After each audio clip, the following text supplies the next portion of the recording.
Well, hello everyone. Welcome to another live stream on Survive podcast. Today, I'm joined by my Greek teacher Stephen Nelson, and today we'll be talking about two specific individuals that have kind of gone viral on the internet lately, like PhD candidate Wes Huff, and of course, Dr. Ammon Hillman, with all his wild claims about the New Testament and Jesus and the Septuagint and all that kind of stuff. So we're going to start off talking first about Wes, and then a little later we're going to get into the Hillman stuff. So, Stephen, thank you for joining me today. And can you kind of catch people up just in case, for those that may be watching this that have no idea what the hell's going on right now? Yeah, thanks for having me. And I wanted to take the opportunity to fill you in since you've been kind of living under a rock with regards to the whole Wes Huff and Joe Rogan drama that has evolved. It's been very entertaining, very enlightening and educational, and it's been inspiring to dig into a lot of things that I was already geeking out on, and also just to learn new things. And many people are aware that on Friday, our friend Derek Lambert dropped our co-production video on Dr. David Hillman, and that was very critical. And I've got a mixture of positive and negative feedback we might get into. And then this is going to be my first time wading into this whole Wes Huff thing. But Wes Huff is a main character in the Myth Vision video because he's one of the few public personas who actually did come out and make some statements against Hillman. So we're gonna view some of those and talk about them and talk about Hillman's response, and then we're gonna talk about maybe we'll start with Wes Huff's Joe Rogan interview fallout, because he said some things in that interview that required a lot of clarification, both from him and from people who criticized him. And a lot of people went really crazy on this one. It's been very shocking to see how people kind of lose their mental faculties when it comes to this sort of thing, because how dare someone point out someone else's mistakes? Kind of is sort of like, if you're on Team Huff, you're going to say that like he is our great white hope and he's our golden boy, and how dare you criticize him? So those people are probably going to think, yeah, those people are going to think that I'm being too hard on him. Who the heck are you to criticize him? And then there's also the people who are outright, antagonistic towards him, saying that he was lying, he's a lying apologist, blah, blah, blah. And then that's obviously a different level of accusation. And I try to approach these situations using Hanlon's razor. And I'll read what that is just so I make sure I get it right from Google.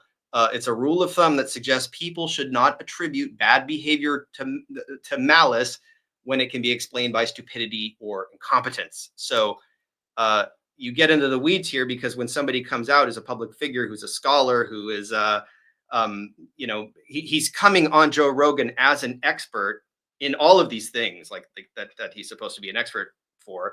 And you have to wonder, okay, like if he makes a mistake, is it because he's a human being and people make mistakes and he's just genuinely, you wouldn't say incompetent, but just wrong about something?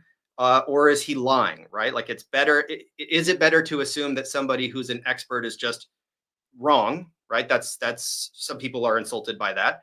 Or do you go all the way to say that he's being dishonest and lying and manipulating things?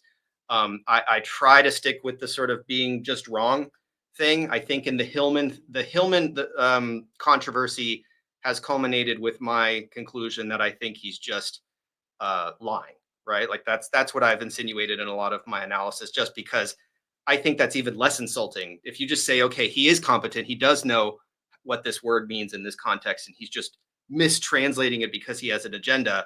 Maybe in some cases to say he's lying is more polite than to say he's incompetent, because how dare you say he's incompetent? And I'm going to sort of with Wes, I'm going to give him the benefit of the doubt and just say that he's wrong about things. And I don't think anyone should ever have a problem with someone coming out, either somebody higher up than him in the ranking, the pecking order, or somebody maybe lower in terms of me as somebody who's I would consider myself a lay person.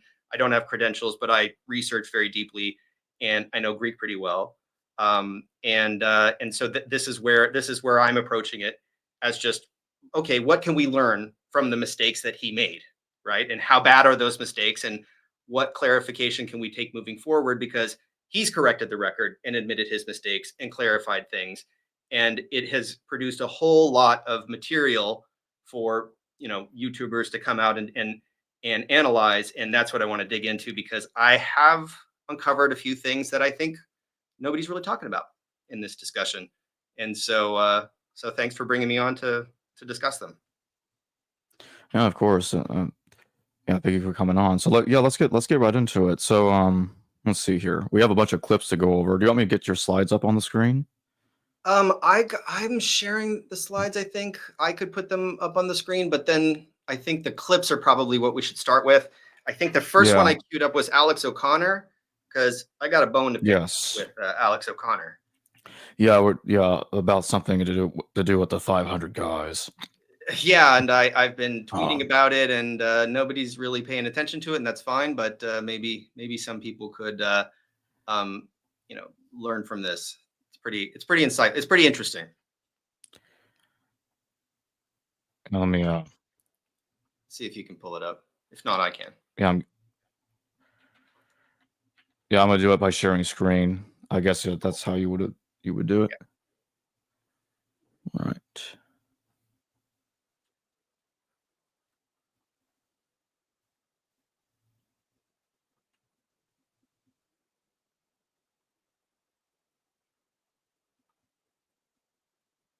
I think you need to get the audio in there too. It's Yeah, let me. Do you have the link to the timestamp? Yeah, I know where I screwed up. Hold on. Okay.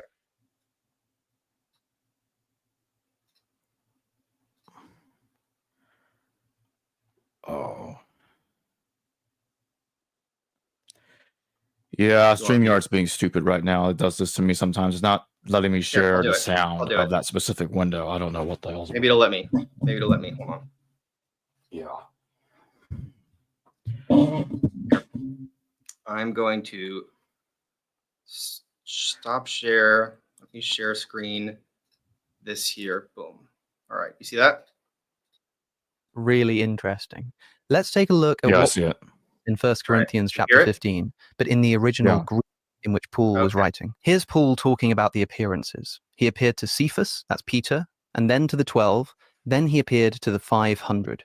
But notice that in between the words appeared and 500, we have this word, excuse my pronunciation, epano. This word is typically translated here as more than.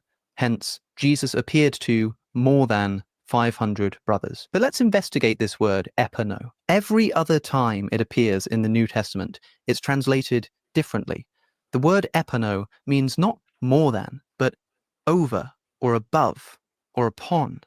The only place in the whole New Testament where this word is translated to mean more than is, you guessed it, 1 Corinthians chapter 15. That's why, by the way, interestingly, if you look at the King James version of this verse, you'll read the following. After that, he was seen of above 500 brethren at once. Above. It's interesting, right? So looking at the Greek, it seems plausible that Jesus did not appear to more than 500 people, but rather he appeared above 500 people. Yes, above. Do you see what I'm getting at? It was a vision in the sky, just like the sun miracle above Fatima or the cross of light above Constantine's army. It happened above the crowd. Now, of course, that word, epano, does appear here before a number, 500. So it could well mean over or above 500, as in more than 500.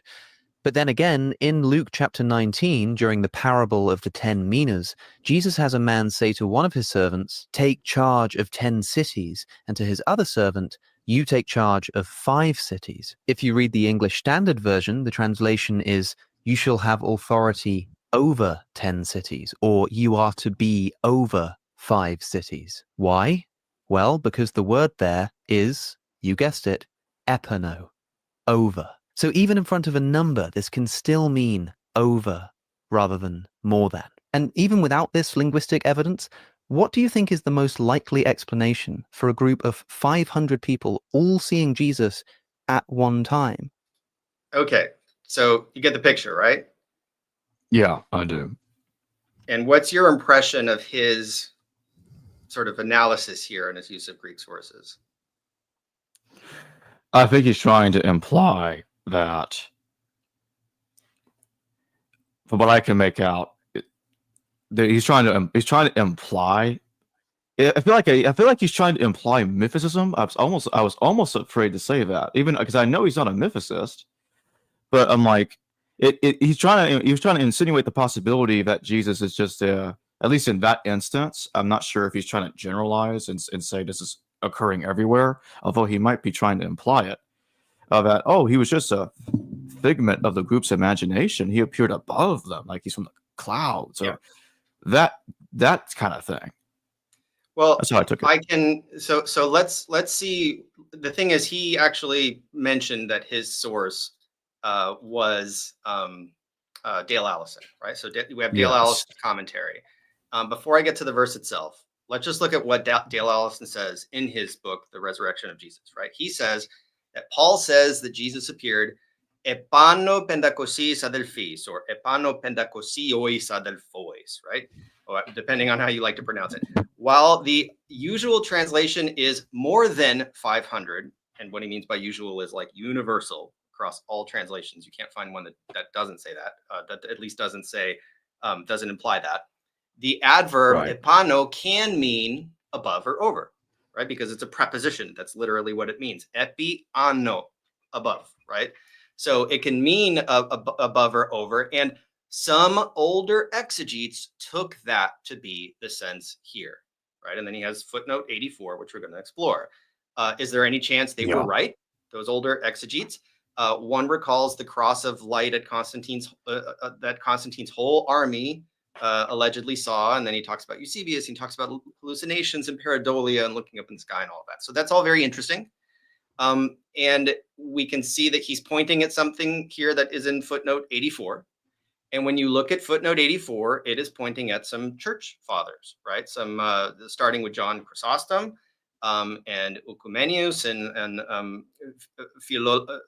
Theophylactos. So it says some say, this is quoting Chrysostom. So he quotes Chrysostom and he gives the other two that are much later. Some say above is above from heaven. For not walking on the earth did he appear to them, but above and over their heads, right? So this is what Chrysostom is saying. So again, some older exegetes took that to be the sense.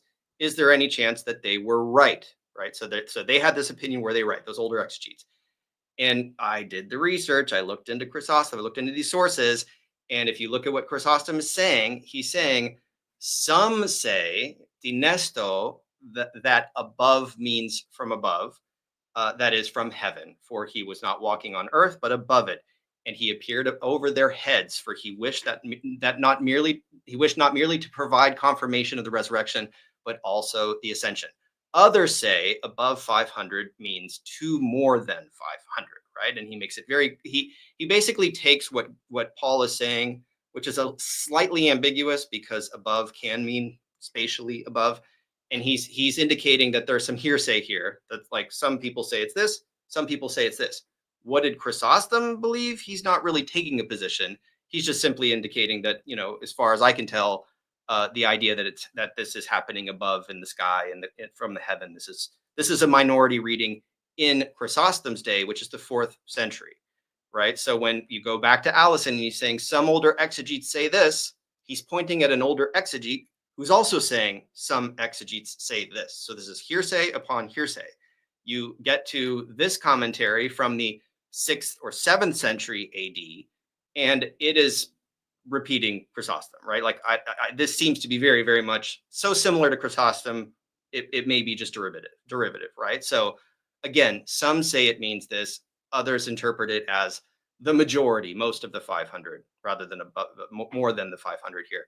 A little interesting, but still not really a confirmation that this is a viable reading, right? Like you wouldn't, and it doesn't sound to me from Dale's commentary that it's really that he believes it's a viable reading. He's just playing around with a what if.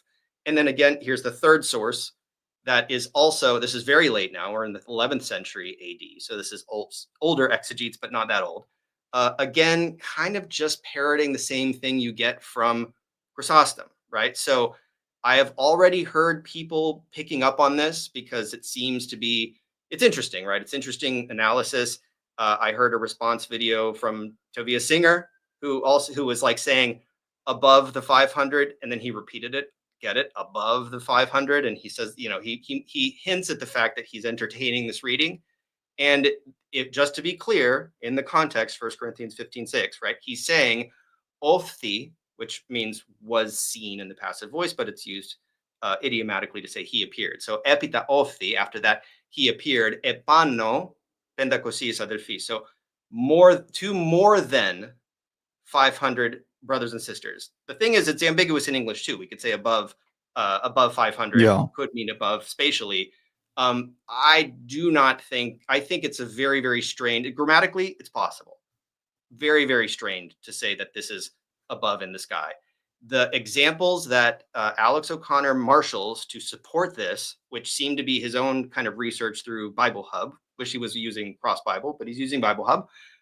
He's showing instances where epano is used in this metaphorical sense of over, well, it's not a metaphorical sense, but over 10 cities, authority over, right? 10 cities. Epano dekapoleon.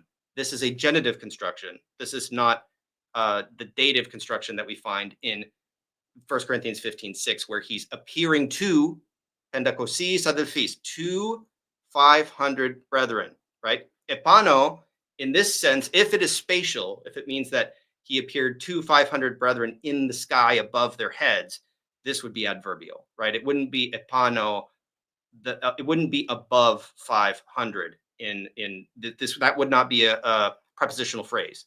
And the same thing with the example that Alex gives from Luke 19:17 and 19. Epano dekapoleon, again, over 10 cities, authority over 10 cities. This isn't spatial. And then epano yinu pendepoleon, and you are to be over 5 cities. So authority over 5 cities. These examples are just not applicable. So I have to say that this was not worth including in that video, even though it is interesting, even though Dale Allison's book is amazing. And it's an interesting sort of side note that he puts in here to say, some older exegetes say it might have been this, maybe they were right. When you look at some older exegetes, you see that they're pointing at some other exegetes that are pointing at some other exegetes that are referring back to other exegetes. This just is not viable among any translators. If you look at Baylor's Handbook of the New Testament, again, it explains very clearly how this epano should be translated as more than, to disambiguate it from above. But in English, you can also say above 500, right? So I think this is an absolutely case closed, like you can't entertain the other reading, but you would have to be very, very careful to give that other reading credence. And unfortunately, I'm seeing the trajectory here. I do not want people to, I would cringe if this became a thing that people in the sort of YouTube community started running with and saying, oh, it means it was above their heads and stuff like that. That's a little risky. That's why I said it, even if it wasn't, because even if it's not related to, even if they're not being mythicist about it, it could be taken as a mythicist like. And I'm not trying to diss on mythicist. What I'm saying is, the reason I said what I said at the beginning, just in case anyone takes it out of context, is I only said that I was afraid to say that because I didn't want to misrepresent what Alex O'Connor was saying. That is all I meant by that. Nothing further. Yeah, I don't think mythicists really come into this. I think it's just right, but I can, it's a numerical. But I can see how they could try to utilize it as a position that helps them out. Nothing. No, I don't mean anything more than that. So I'm downloading the other videos so that way I can actually just upload it straight in here. Do we want to play anything that Wes Huff specifically said? Yeah, I mean, I want to, let's see. There was another part of the Alex O'Connor interview that I thought was interesting. maybe we should, I don't want to get into the Isaiah stuff just yet. Let's take a look at what Alex mentioned. I just think the reason I like to point at Alex here, other than I know it's really critical in that last one, is that he does a great job sort of condensing the things that that Wes brought up. So I think it's worth featuring them. You want me to show the next clip while you load up the other stuff? No, I can do it. Okay. Is this from the same Alex O'Connor video that you were just playing? Yeah, I think it might be a good opportunity. Yeah, it's from the same one. I was going to jump to his comments on P52. I don't know if you want to show that or something else. Let me get that up. Hold on.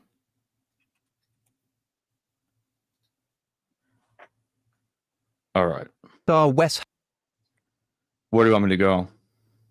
Just play that section if it's 750 755. No, this is the entire video. So where in the video? Skip to 755. Skip to 755.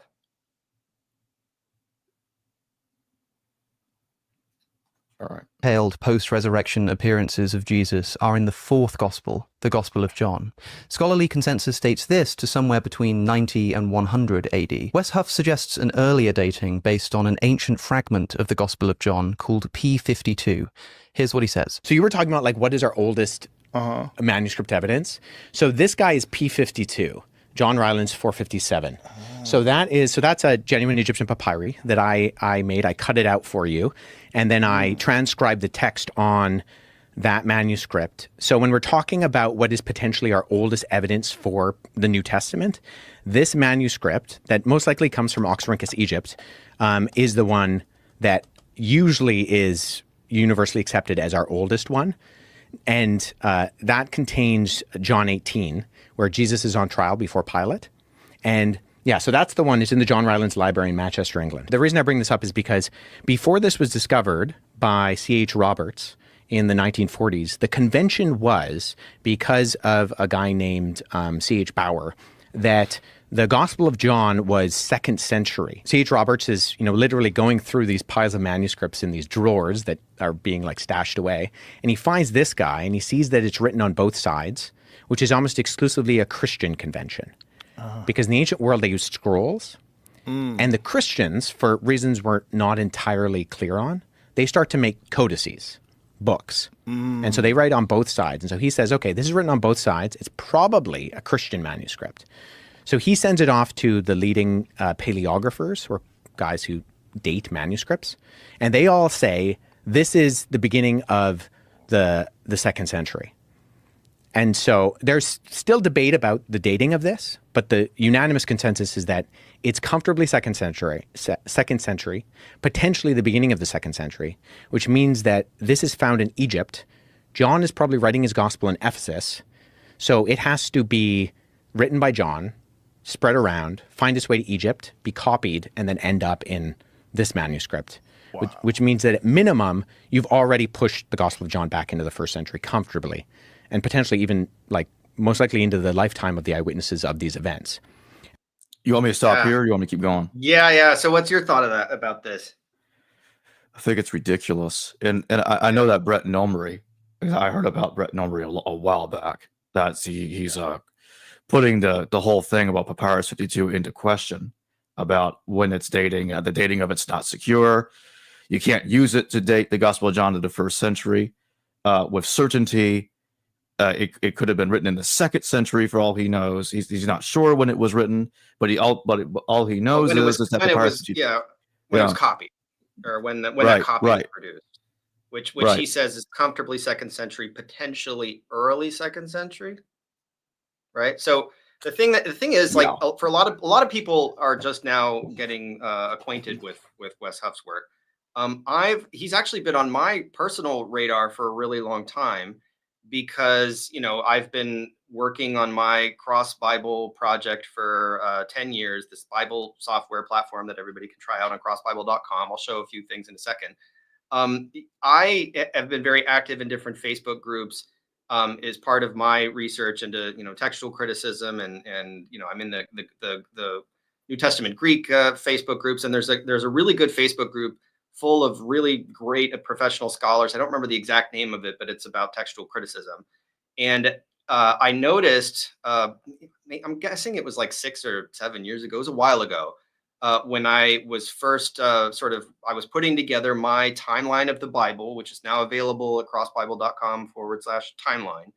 And I was working on this really large diagram that's like an infographic that lists the key biblical manuscripts, color codes them according to the traditional text types, which we'll talk about in a little bit. And Wes Huff came into this group to say, "Hey, everybody, I'm working on some infographics for, I think it was for a church. These infographics are now on his website." He said, "I'm working on this infographic that's focused on textual criticism. I want some feedback." And he was very nice, and I engaged with him, and yeah, we'll talk about Nongbre.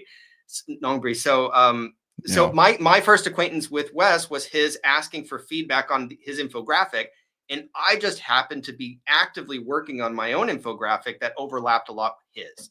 So I'll show this right now. It is you can see it on his website. And you can keep it shared into the studio, because I'll be able to just upload the video straight into here. Yeah, so stop and share I have it over and over again. Yeah. So I have this. I don't know if it's really clear, but basically I think this is amazing, by the way. Like, he made this infographic. His infographics are awesome.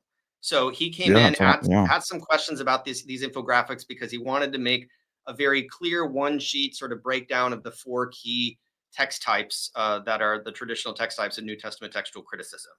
And most of the feedback he got from the people who know way more about this than I do, a lot of them were just sort of poo-pooing it, saying, well, the text types are all irrelevant. That's kind of currently the consensus of the sort of new school of New Testament textual criticism, is that some of these manuscripts, so he has like P66, P75, Codex Sinaiticus, Vaticanus, in the Alexandrian category, right? And he has in the Western text, he has Beze, Claromontanus, Coradethi and Caesarean, minuscule 565, and Alexandrinus is representing Byzantine.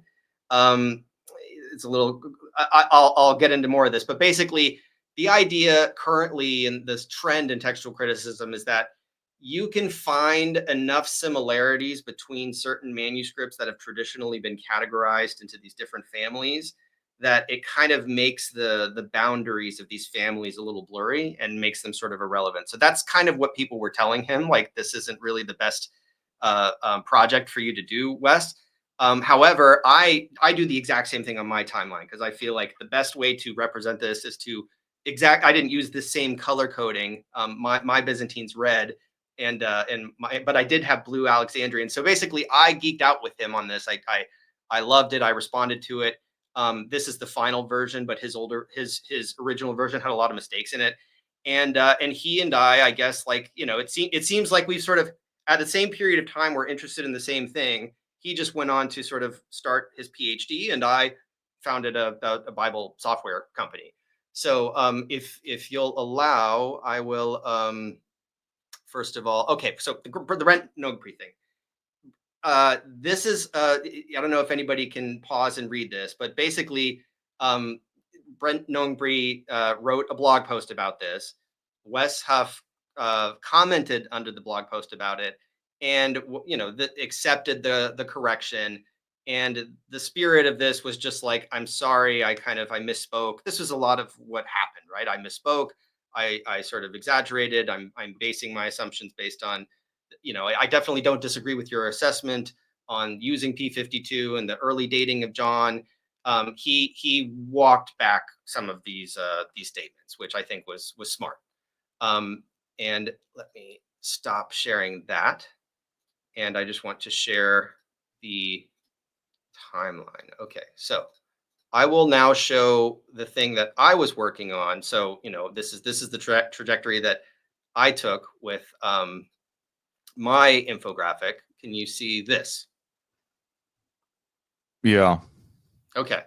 So this is at crossbible.com. You can go on to the timeline, and you can see that very similar to what Wes was working on at the time, I also have a color coding of the traditional New Testament text types, along with a disclaimer that the new method of the coherence-based genealogical method of New Testament textual criticism has rejected this classification system, but most of the literature that's written about this is anchored in this system. So I think it's still important to represent. Now, if you look here, you'll see basically the idea is that at some point, depending on, you can quibble about dating, but late first century, maybe some people push some dating into the second century. You have the New Testament canon being composed. These aren't representative of date ranges. I have a little disclaimer about that here. This is the New Testament, right? At some point in the second century, you have a break of the textual tradition into different streams, probably associated with geography, because you send one manuscript out to one geographical location and another to another. They start getting copied. Whatever copies are introduced in whatever exemplar gets sent out to a region, they permutate throughout the copying process, right? And what you have as a result is you have these textual families. Again, it's disputed, but the assignment of these manuscripts here in that are colored green are the Western text, like you saw in Wes Huff's nice infographic. And then these ones that were more recently discovered in the Chester Beatty papyri, all these collections of Egyptian papyri that were dug out of the desert and sands and very well preserved. These are all assigned to the Alexandrian text type, which is sort of the basis of a lot of the modern critical text. And you can see them represented in the great codices. So you have Sinaiticus, Vaticanus, and Alexandrinus, which I have here assigned to the sort of purple group that's Byzantine and Alexandrian mixed. I have Caesarean in yellow and Byzantine, Caesarean in orange, and Byzantine in red. And long story short, you can see here that there is a specific group that I have that's eclectic / unknown, that have never really been assigned to a text type, mainly because they're fragmentary and there's just sort of there isn't a real clear feature that will put them into a family. At least the scholars have been hesitant to firmly assign them. And you can see I have P52 here, kind of stretching from about 125 AD, right? Not early. I'm sort of leaning more towards Brent Nongbri's scholarship on this, from like 125 to maybe 250, 3rd century. Now, if you're using the timeline, you can go right now and you can browse it. There is a little button here that you can press to pull up information about it. So you can see I have, some extensive description of Papyrus Rylands, Greek 457, which is P52. And I talk a little bit here in the, I mentioned in the description about some of the dating issues. So if you click on that and you read the information, just make sure you hit escape to get out of that view. I would simply point out that in addition to that one that has a potential early dating, right? Like he's not wrong. It does, 125 would be a very early date. Very, very close to when maybe if you're dating the Gospel of John, if you're dating the composition of John pretty late, right? If you're pushing that towards the 2nd century, then yeah, that may be a very early and impressively early copy of it. It's not. We have other manuscripts, in particular P104, which is assigned to the so-called Western text due to some affinities that it has with Codex Bezae. This one is also potentially older than P52, right? This is like a super, super old manuscript. And then, of course, you have like, these Alexandrian papyri, P98, 46, 137, 115, P32. This is by no means extensive, right? I only have like basically my favorite manuscripts on this timeline. Let's put it that way. P90. A lot of these have date ranges of like terminus post-quem, terminus ante-quem, right? Like the earliest possible date that it could have been produced to the latest. And people can fact check me on this. People can go in here, read the descriptions for each manuscript. If you want to contest the dating, feel free to send me, go to the homepage of crossbible.com and send me a message and say, I think your dating of P something something is wrong because the earliest possible date could be earlier or whatever. And this is a sort of, I would love to crowdfund the knowledge on this because this is obviously my own independent research. It's about a decade of research. It's countless hours that I poured into this. And I would really strongly encourage users to go in and and play around with this. Like zoom in and out. You can see it's very easy to navigate. You can look, read more about Alexandrinus. Make sure you hit the escape button because some people get stuck in that view and they complain about it. And you can also see that these are our oldest copies of the Greek Septuagint, right? You have the complete copies of the Septuagint, including apocryphal books. So Sinaiticus, Vaticanus, and Alexandrinus. Any questions about this, Jacob? Just because I know I blazed through it. Oh, no, I don't have any questions. You explained it very thoroughly. Good. Kip does have a question for you that I did not bring up earlier. Let me pull it up on the screen. Let me find it.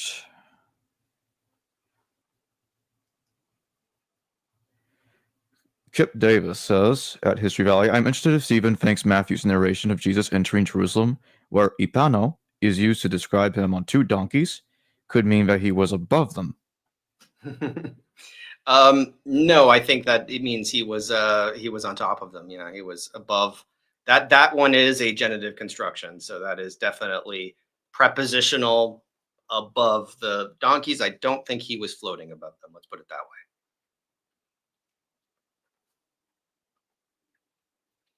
So that was my nitpick on the P52 thing. I don't think it's a stretch to say that, yeah, this is comfortably 2nd century, maybe early 2nd. Therefore, it pushes the possible date of composition of John into this early range. Like I just don't think that you can put that kind of burden on this one little manuscript, especially given the sort of contested dating and the latest possible range. I think it's very possible that this copy of Matthew here, P104, could be older than that.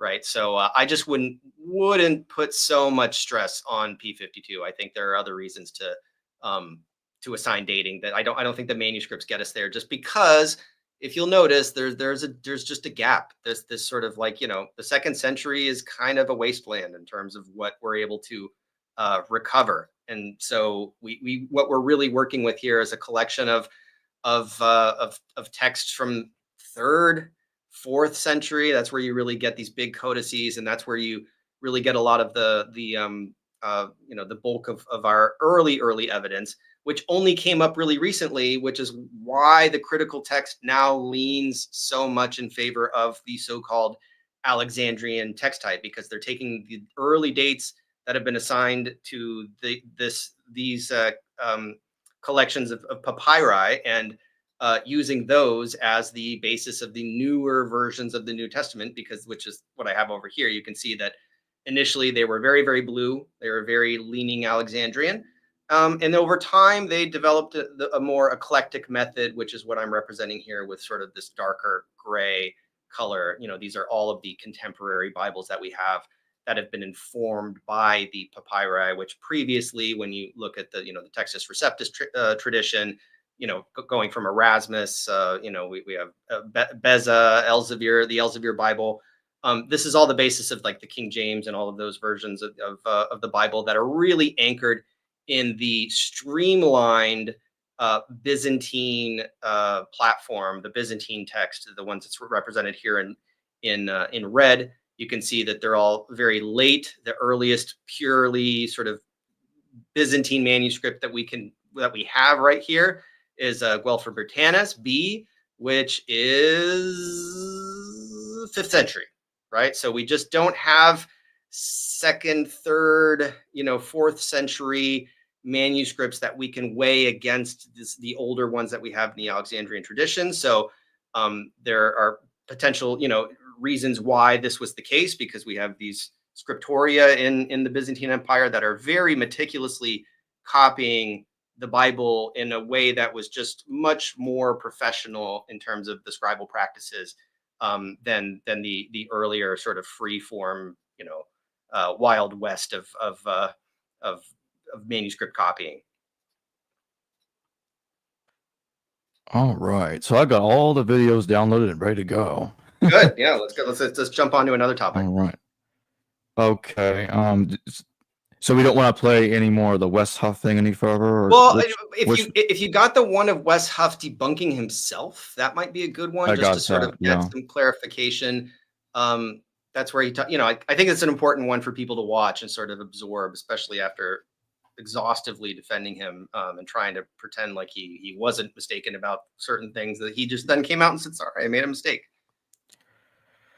Yeah, and it's like they're acting like he's infallible, but I remember in the Joe Rogan interview, he screwed up and said 400 guys when it was over 500 or something like that. And I know that There I were a remember few, Alex calling him out on that. there were some Few slips minor of the tongue. mistakes here and there, Slips of the tongue, yeah. and a few big ones. All right, so Wes Huff debunking himself, right? Okay, Yeah. Wes Huff responds to Wes Huff. In just under a week since my. All right, what timestamp are we going to? Because this is a whole I think video. that's it. I think. Oh, you got to the beginning. With I would say. Yeah, this is the whole video. I downloaded the whole. 145. 145.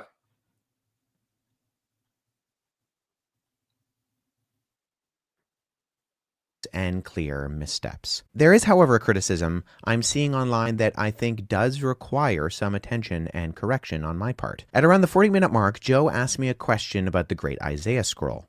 And when he asks me how close it is to the modern Hebrew copies of Isaiah, I say that it is word for word identical to the later Masoretic text. This was admittedly a hyperbolic statement that I should have been much more careful on. My area of expertise when it comes to manuscripts is almost exclusively New Testament, although I do have some work with a handful of 1st century Greek fragments on the Dead Sea Scrolls for comparative work, and I note in my doctoral dissertation instances of parashot, division markers in the Hebrew text of the Dead Sea Scrolls. So, up front, I am not, nor do I claim to be, a Dead Sea Scrolls expert, but let me tell you why I said what I said. What was going on in the back of my mind was a quote that I was recalling from Old Testament scholar Gleason Archer's A Survey of the Old Testament, where he talks about the copies of Isaiah found in Qumran Cave 1 in 1947, that they were 1,000 years earlier than the oldest dated manuscripts previously known, proving to be word for word identical with our standard Hebrew Bible,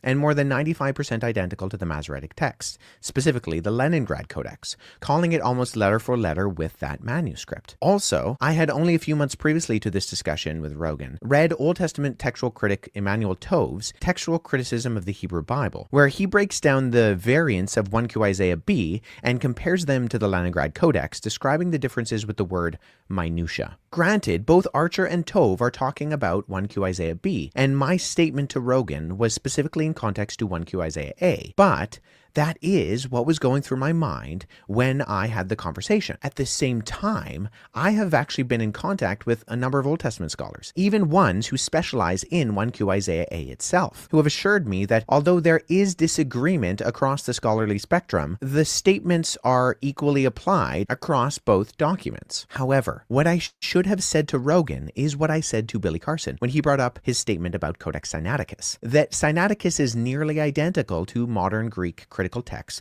that we use to produce translations today. Rogan's reaction to the correction of wording should be exactly the same. It is a wow moment. And please hear me out here. I do not think there aren't textual variants in the Isaiah Dead Sea Scroll texts. I don't. In fact, later on in my conversation with Rogan, I specifically say, ancient Hebrew doesn't have a vowel system in its writing that's overly comprehensive.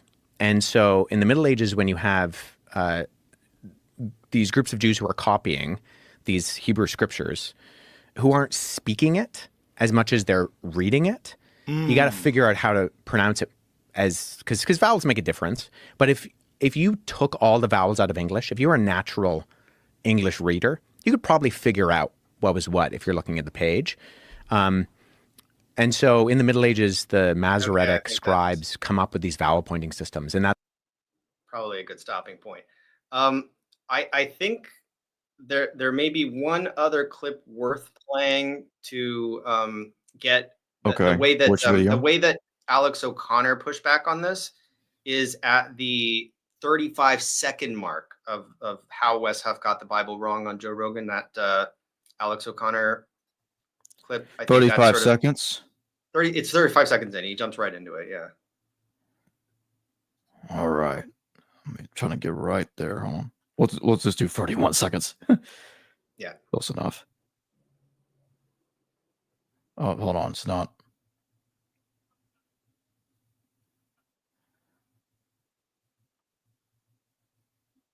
It's not of his doing first anything. video. And then there's this. It's not doing it. Hold on. I don't know why it's doing that. Give me a second. Because I have it queued up. I can show it if you. No, I can I do don't it. have it dragged into the studio. Oh, Wes There. So they put it back up again. copy of the book of Isaiah, 1,000 years older than the oldest one that we had until then. Take a listen. So when you say the book of Isaiah is intact, how similar is it to the book of Isaiah that's in the Bible? So that one is fascinating. So this isn't true for all of the Dead Sea Scrolls, but when we discovered the Great Isaiah Scroll, previous to that, the earliest copy of Isaiah that we had was in the Masoretic text, which is in the Middle Ages. Whoa. Yeah, so it was literally 1,000 years. We literally pushed back our understanding of Isaiah 1,000 years. And the thing that really shocked scholars, like I said, this isn't true for all of the Dead Sea Scrolls, but one of the things that shocked them about Isaiah was that it was word for word identical to the Masoretic text. Word for word. Word for word. Wow. Yeah. Wow, that would be amazing if it were true. In fact, the Dead Sea version of the Isaiah scroll is not quite identical to the Masoretic text, that is, the one that we know from the Bible. Can you guess how many textual variants there are between the two? Take a guess. 1 that Wes forgot about? 10? 100? Try more than 2,600. Yeah. Now, most of these variants are small. They're differences in spelling, for example, but some Okay, of them that's a good are one. more significant. Stopping For point. instance, in Isaiah. So could you then jump to the second Alex O'Connor? I have two clips I want to show in succession, and I know you're the driver's seat. Was I wrong about Wes Huff, the second Alex O'Connor video at the 1749 mark? Boom, you're a ninja. There we go. Got it wrong. Maybe the texts are still really similar, and that's really cool, but they're not word for word identical in any sense. I'd really like to know what Gavin makes of everything I've covered here. Seriously, Gavin, if you're watching, I'd love to hear from you. But now, let's move on to Wes Huff's own response video, in which he explains that he did in fact misspeak about the Isaiah scroll, but he also tells us why that happened. Let's take a look. But let me tell you why I said what I said. Skip through what this. was going on in the back of my what Alex said, because we already reviewed this. My bad. Okay, how much? Where do I go now? Just fast forward a little bit just to get past his. Yeah, okay. I'm doing it. Yeah. Sorry, everyone. This should have been more. Okay, here we go. All right, let me get exactly where it begins. Here. Begins by admitting that he was recalling two quotes, both of which are actually talking about a different text, 1Q Isaiah B, and not the Isaiah scroll, which is 1Q Isaiah A. But if you were looking closely, you might have seen that even here in his response video, he still misquotes Gleason Archer. Listen again, and I'll jump in. They were 1,000 years earlier than the oldest dated manuscripts previously known, proving to be word for word identical with our standard Hebrew Bible, and more than 95% identical to the Masoretic text. Pause. It's not word for word identical with our standard Hebrew Bible and more than 95% identical to the Masoretic text. It's word for word identical with our standard Hebrew Bible in more than 95% of that text. Of course, saying something is identical in 95% of the text just means that it's 95% identical. But Wes misquotes Archer, separating the word-for-word comment from the 95% comment. Proving to be word for word identical with our standard Hebrew Bible, and more than 95% identical to the Masoretic text. Which for anybody listening is going to make it sound like his word-for-word statement was correct and separate from the 95% comment in the quote. Let's keep listening. And more than 95% identical to the Masoretic text, specifically the Leningrad Codex, calling it almost letter for letter with that manuscript. Pause again. Wes was talking about the two copies of Isaiah and their 95% similarity with the Masoretic text, and then says, quote, specifically the Leningrad Codex, calling it almost letter for letter with that manuscript. But if you look, Archer has actually switched here to speaking exclusively about 1Q Isaiah B, so not including the Isaiah scroll. He even uses the word but Wes doesn't quote him like that and doesn't make this clear. Look again, read the words that are on screen. Gleason Archer says that these two copies of Isaiah proved to be word for word identical with our standard Hebrew Bible in 95% of the text. But in the case of 1Q Isaiah B. Now, what's your takeaway from this so far? Like this sort of like bickering about like numbers and percentages and like the Masoretic text. Like, what do you get from this?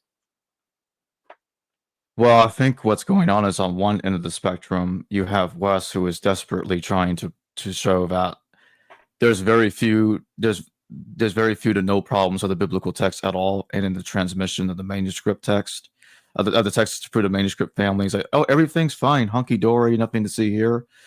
And Alex is desperately trying to show that there's a marvel of problems. Everything is screwed up. Your text is corrupted, and there's a problem here, there's a problem there, and I'm gonna find it. I'm gonna show everybody. So that way you're a fool. So and Wes is trying to show that Alex is a fool. So and others are defending him, trying to show that he's a fool. So that's how it comes off to me. Yeah, people are wrong, and they're showing that each other's wrong. Do you have the clip from Rationality Rules uploaded that just came out like right before this? I didn't even have time to watch the whole thing, but I downloaded the entire video of it. Okay, if you can cue that up, it's called "What Christians Don't Want Joe Rogan to Know About the Dead Sea Scrolls." Kit makes an excellent point there. I got it right here. 48:15. Can you jump to 48:15 of that one? This is great. This is the point that I want to sort of weigh in on. Testaments to the scribal process. One of the things that really bothers me about this interview that Wes gave to Joe Rogan, and then this discussion that's surrounded this whole thing, is the way in which we think about the Bible relative to the Masoretic text. There's this tendency to prioritize the Masoretic text as if this is the version. This is the one. This is the right text. Why? Why are we doing that?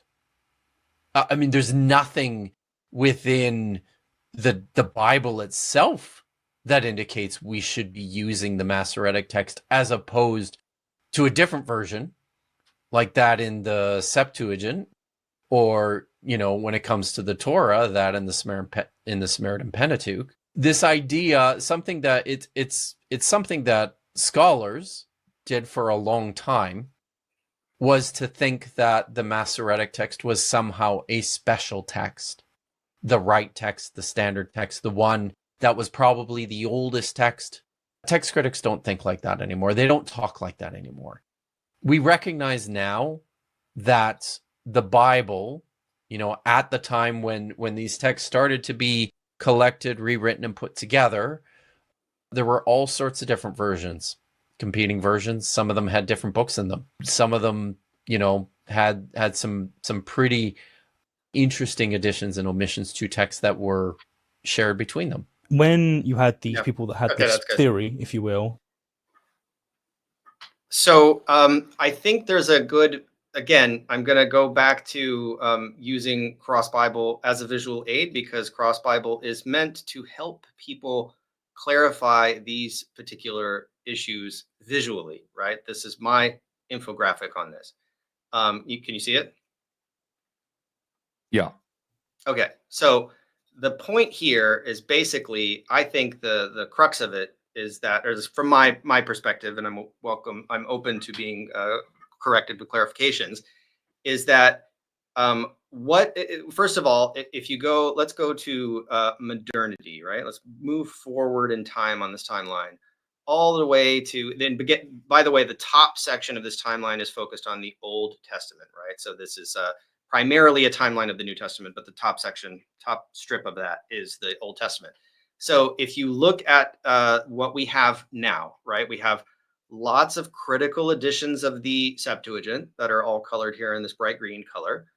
Ralph's Hanhart Septuagint that the German Bible Society produces is the authoritative sort of text critical edition of it that takes all of the different versions of the Septuagint and tries to sort of get at what was probably the earliest version in specific readings. And then we have the critical editions of the Hebrew Bible, which are now, you know, the BHQ, again, is edited by the German Bible Society, Biblia Hebraica Quinta, and that one is in its 5th edition, and that's the Hebrew text, right? So we have the Hebrew text, critical edition, Greek text, critical edition, based on the sort of critical text critical analysis of the earlier manuscripts. But you can see that the brown color is representative of the Hebrew Masoretic text, which is a product of the medieval period, as exemplified in the 10th and 11th century Hebrew manuscripts. First and foremost, the Leningrad Codex, right, in the 11th century. So that maybe there was a period of the Hebrew Masoretic text being compiled right around here, like 7th to 9th century, but it comes into sort of the historical record in the Aleppo Codex.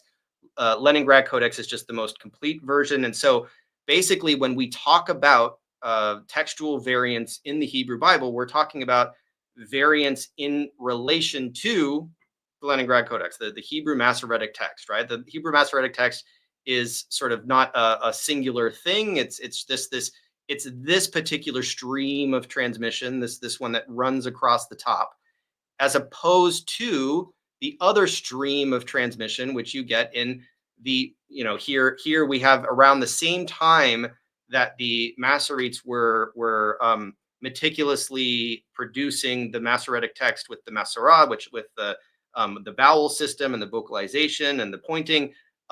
We also had Christians, Theodosian and the Hexapla, right? Like we had copies of we had Christians copying the Septuagint in the recensions that were produced here in the 2nd and 3rd and 4th century in reaction to the Proto-Masoretic text. So they had a Greek text that was different from the Proto-Masoretic text, from the text that that rabbinical Judaism preferred.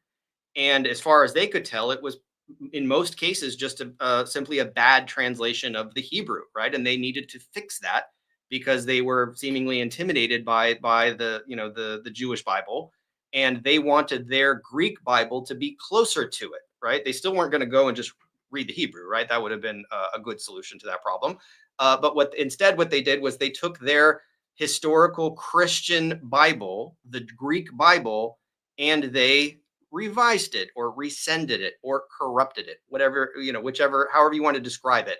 Aquila, Symmachus, Origen, Hesychius, Lucian, Theodosian. And then we also have like Papyrus 967, which is a copy of the Old Greek OG LXX version of Daniel, right? This old version of Daniel. And in the representation of the Dead Sea Scrolls I have here, what I've tried to indicate with this sort of gray and white letters, right, is that we have mixed text types. And this is based on the work of Emmanuel Tov. So this is what Wes Huff said, that a few months earlier he read Emmanuel Tov. So that's what he was sort of trying to recall in the interview. I also have read Emmanuel Tov, and I based a lot of this timeline on that research. And he points out that among the Dead Sea Scrolls, we have MT+, which the Masoretic-like texts, ones that have affinities to the Masoretic text, but have some differences in textual variants. We have Hebrew texts that are closer to the Septuagint, which is something that Kip Davis pointed out. And we have Hebrew texts that are closer to the Samaritan Pentateuch. We have a mixture. We have like textual plurality in the Dead Sea Scrolls. And we also have the discoveries in the Judean Desert Scrolls, which are all MT-like, right? Those are all sort of, those are more consistently Masoretic. And then these all would hypothetically go back to a prototype, an exemplar, that would be sort of maybe a collection of manuscripts we no longer have. That would be the Proto-Masoretic text, right? So let's say it was roughly 5th century, 4th century, that would have been in circulation. We don't have manuscripts of it. We have copies. We have later copies of it. And then we have to assume that with respect to the OG Old Greek Septuagint, starting with the Pentateuch and then eventually getting expanded into the prophets and all of that, that before the revisions that started to revise it in favor of the emerging Masoretic text, when we had the unadulterated, uncorrupted Greek versions of the Old Greek versions, that this would have been based on a Proto-Septuagint Hebrew source text that we no longer have. We have some Hebrew manuscripts in the Dead Sea Scrolls that may that may resemble it and sort of represent that text type, is the term that Tove uses. But this was basically erased from history. We no longer have these Hebrew Bibles that would have been the source texts of the Septuagint. And this is disputed. There are certainly plenty of videos out there from people who are sort of apologetically inclined, who want to pretend or want to argue that this is not the case, that the Greek text did not have a variant Hebrew text behind it. It was just different translational methods. There were different facilitating texts, and maybe they were paraphrasing, but there is a pushback against the idea that there may have been textual variety as early, in the 4th and 5th century, that there would be different versions of the Hebrew Bible, basically, that the Pharisees would have preferred the Proto-Masoretic, right, which eventually, when the Pharisees became the only remaining sect to lead into rabbinical Judaism, that's just the version that they preferred to preserve, and all the other ones would probably get, destroyed or put into Genizah. Like they didn't care about the other versions, right? The other versions were that was the Christian version. That was the original Christian Bible. So this is the problem that I think Kip Davis is highlighting very well, is that why are we assuming that if you can demonstrate that the Leningrad Codex is word for word identical with any individual manuscript in the Dead Sea Scrolls, or just a sort of a collection of them, right? Or even the discoveries in the Judean desert, right? If you can prove that this stream of transmission that I have on the top of this timeline, that stream of transmission is incredibly accurate, 95%, right? If you can show that that the Masoretes were basically scribal ninjas, these people were awesome in their ability to transmit the text, at least in terms of the consonants, right? Like there was some extremely professional scribal practices going on in the medieval period among the Jews, that really, if you compare that to the sort of web of chaos that we have in the New Testament textual tradition, where you have breaks into several different text types and then blending of the text types, and this is like starting in the 2nd century and the 3rd century, and you really don't get a handle on it until the Byzantine period, when there are scriptoria in the Byzantine period, where Christian scribes are now coming into sort of like Masoretic level textual consistency, right? Where they're making copies with very, very few mistakes, right? Like the later you get in the tradition, the fewer mistakes there are. The earlier you get into the tradition, the more sort of variation we have that gives us these different text types. And then at the end of the chain, you have basically in the modern period, you have, sorry, this is like maybe making some people dizzy. You have Bibles that are based on the critical text, and you have Bibles that are based on the Textus Receptus. You have the King James, you have, the World English Bible based on the Byzantine text, you have the New King James. We have different, I have different versions of the Bible on my shelf, right? And they represent sort of the end of a long stream of textual transmission of different versions of the Bible. And we have the Hebrew Bible, and we have the Septuagint, right?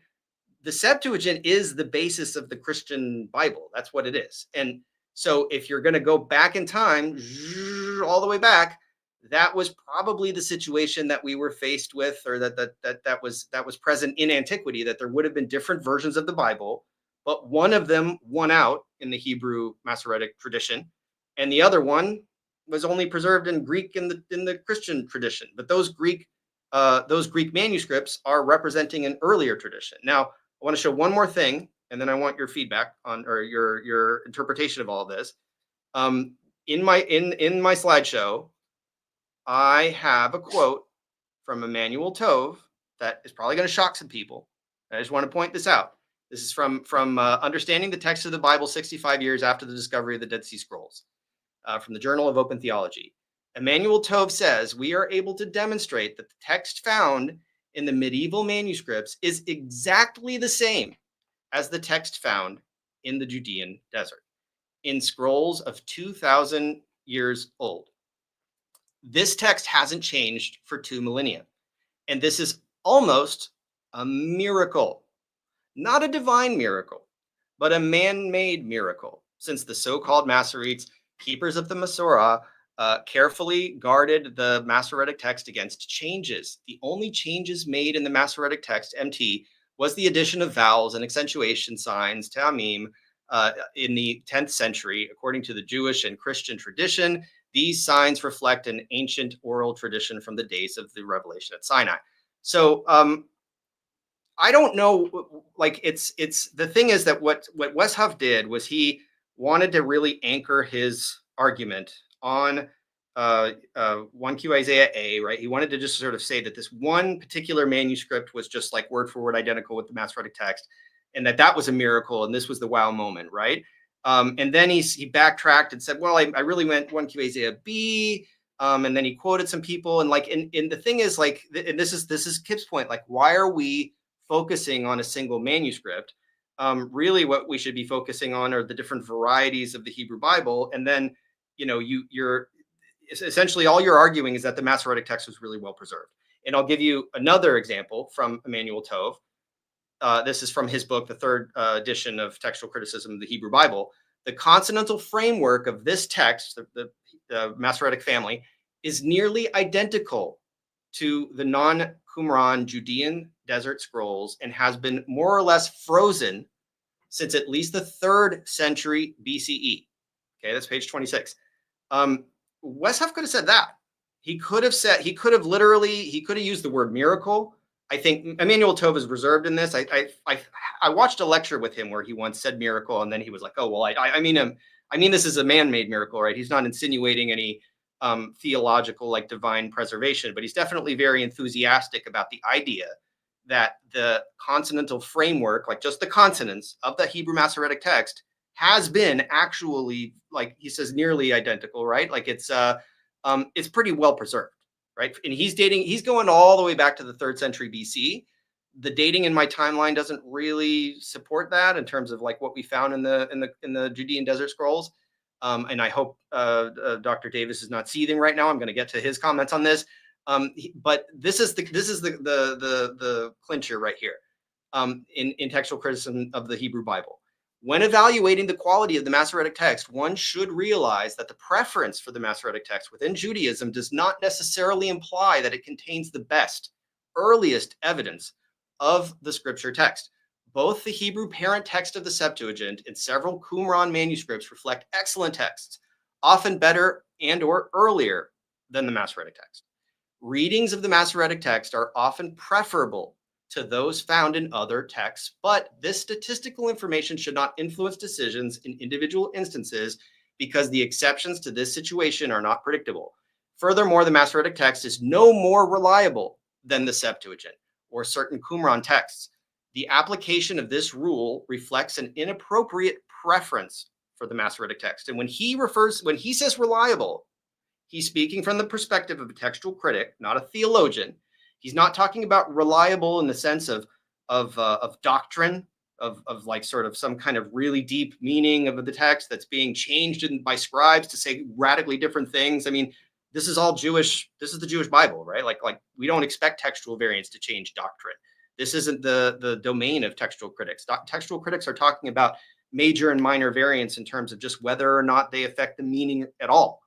And so when he says, when he talks about reliable, he's referring to the text's ability to convey readings that are more likely to be the readings that would have been in the hypothetical sources that you saw on those timeline on the timeline that we no longer have copies of. Like, what's more likely to be either from the pen of the original autograph, like the original author, or just unadulterated copies of that, as opposed to layers that we can peel back and say, okay, this was either the result of a scribal error, a textual variant, right? Some kind of change in the meaning. Now, I consulted Dr. Kip Davis on this because I wanted to get his opinion on Tov's, maybe Tov's hyperbole, not Wes Huff's hyperbole, with regard to the entire tradition and not individual manuscripts. And and this is a private comment that I have permission to quote. He said, virtually all the other manuscripts from other sites outside of Qumran are dated later So this is related to that 3rd century BC question. Those at Masada from the First Jewish War and those discovered in the rest of the caves from the Second Jewish War, as far as I'm aware, there are none that date so early from 3rd century BC from outside Qumran. Even if Tov is factoring this from the oldest of the Proto-Masoretic text manuscripts from Cave 4Q, I think it's a dubious claim. So for the record, with regard to this whole miraculous preservation of the Masoretic text, Kip Davis is more reserved. For example, in his edition of 4Q17, which is one of the oldest of the scrolls, one of the tiny handful, possibly dating to the 3rd century, FM Cross says this: it is worth remarking that in this old manuscript of all these superior readings stand against the readings of the Masoretic text. The relationship of 4Q17 to the other textual families can be summarized as follows. In no case does 4Q17 stand with the Masoretic text alone against the Samaritan Pentateuch, the Septuagint, or Samaritan Pentateuch / Septuagint, because they had a common source probably, in inferior or, for that matter, superior readings with respect to the autograph. Nor does 4Q17 side with LXX, Septuagint, alone against Samaritan Pentateuch or Masoretic text, or the combined Samaritan Pentateuch Masoretic text / in secondary readings. It's fellation to judge from significant inferior readings is with the Samaritan tradition. So this is all going back to the idea that we shouldn't really favor, from a text critical perspective, the Masoretic text by default. That is what's known as the MT only hypothesis, right? So textual critics refer to the MT only hypothesis, the idea that all of the Hebrew Bible should be measured against the Masoretic text.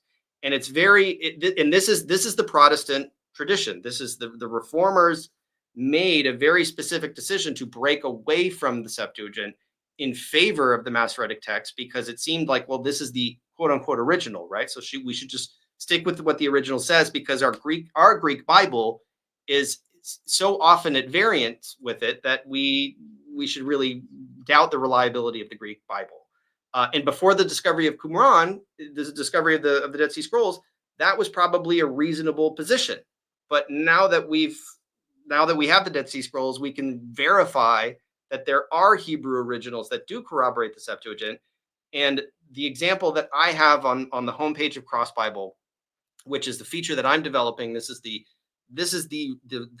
whole mission of Cross Bible, is to develop a feature that will put cross references next to the New Testament, between the New Testament and the Old Testament, and vice versa, that will give users by default the ability to compare the Septuagint against, or an English translation of the Septuagint, against our modern Bible or modern New Testament, especially in cases where the author, like the author of Luke in Luke 4:18, he has Jesus reading from an Isaiah scroll, one that we don't have, that says recovering of sight to the blind, which is a reading from the Septuagint. If you go into a footnote, it's going to say Septuagint, but we're left in a situation where we don't have a Hebrew text that actually says that.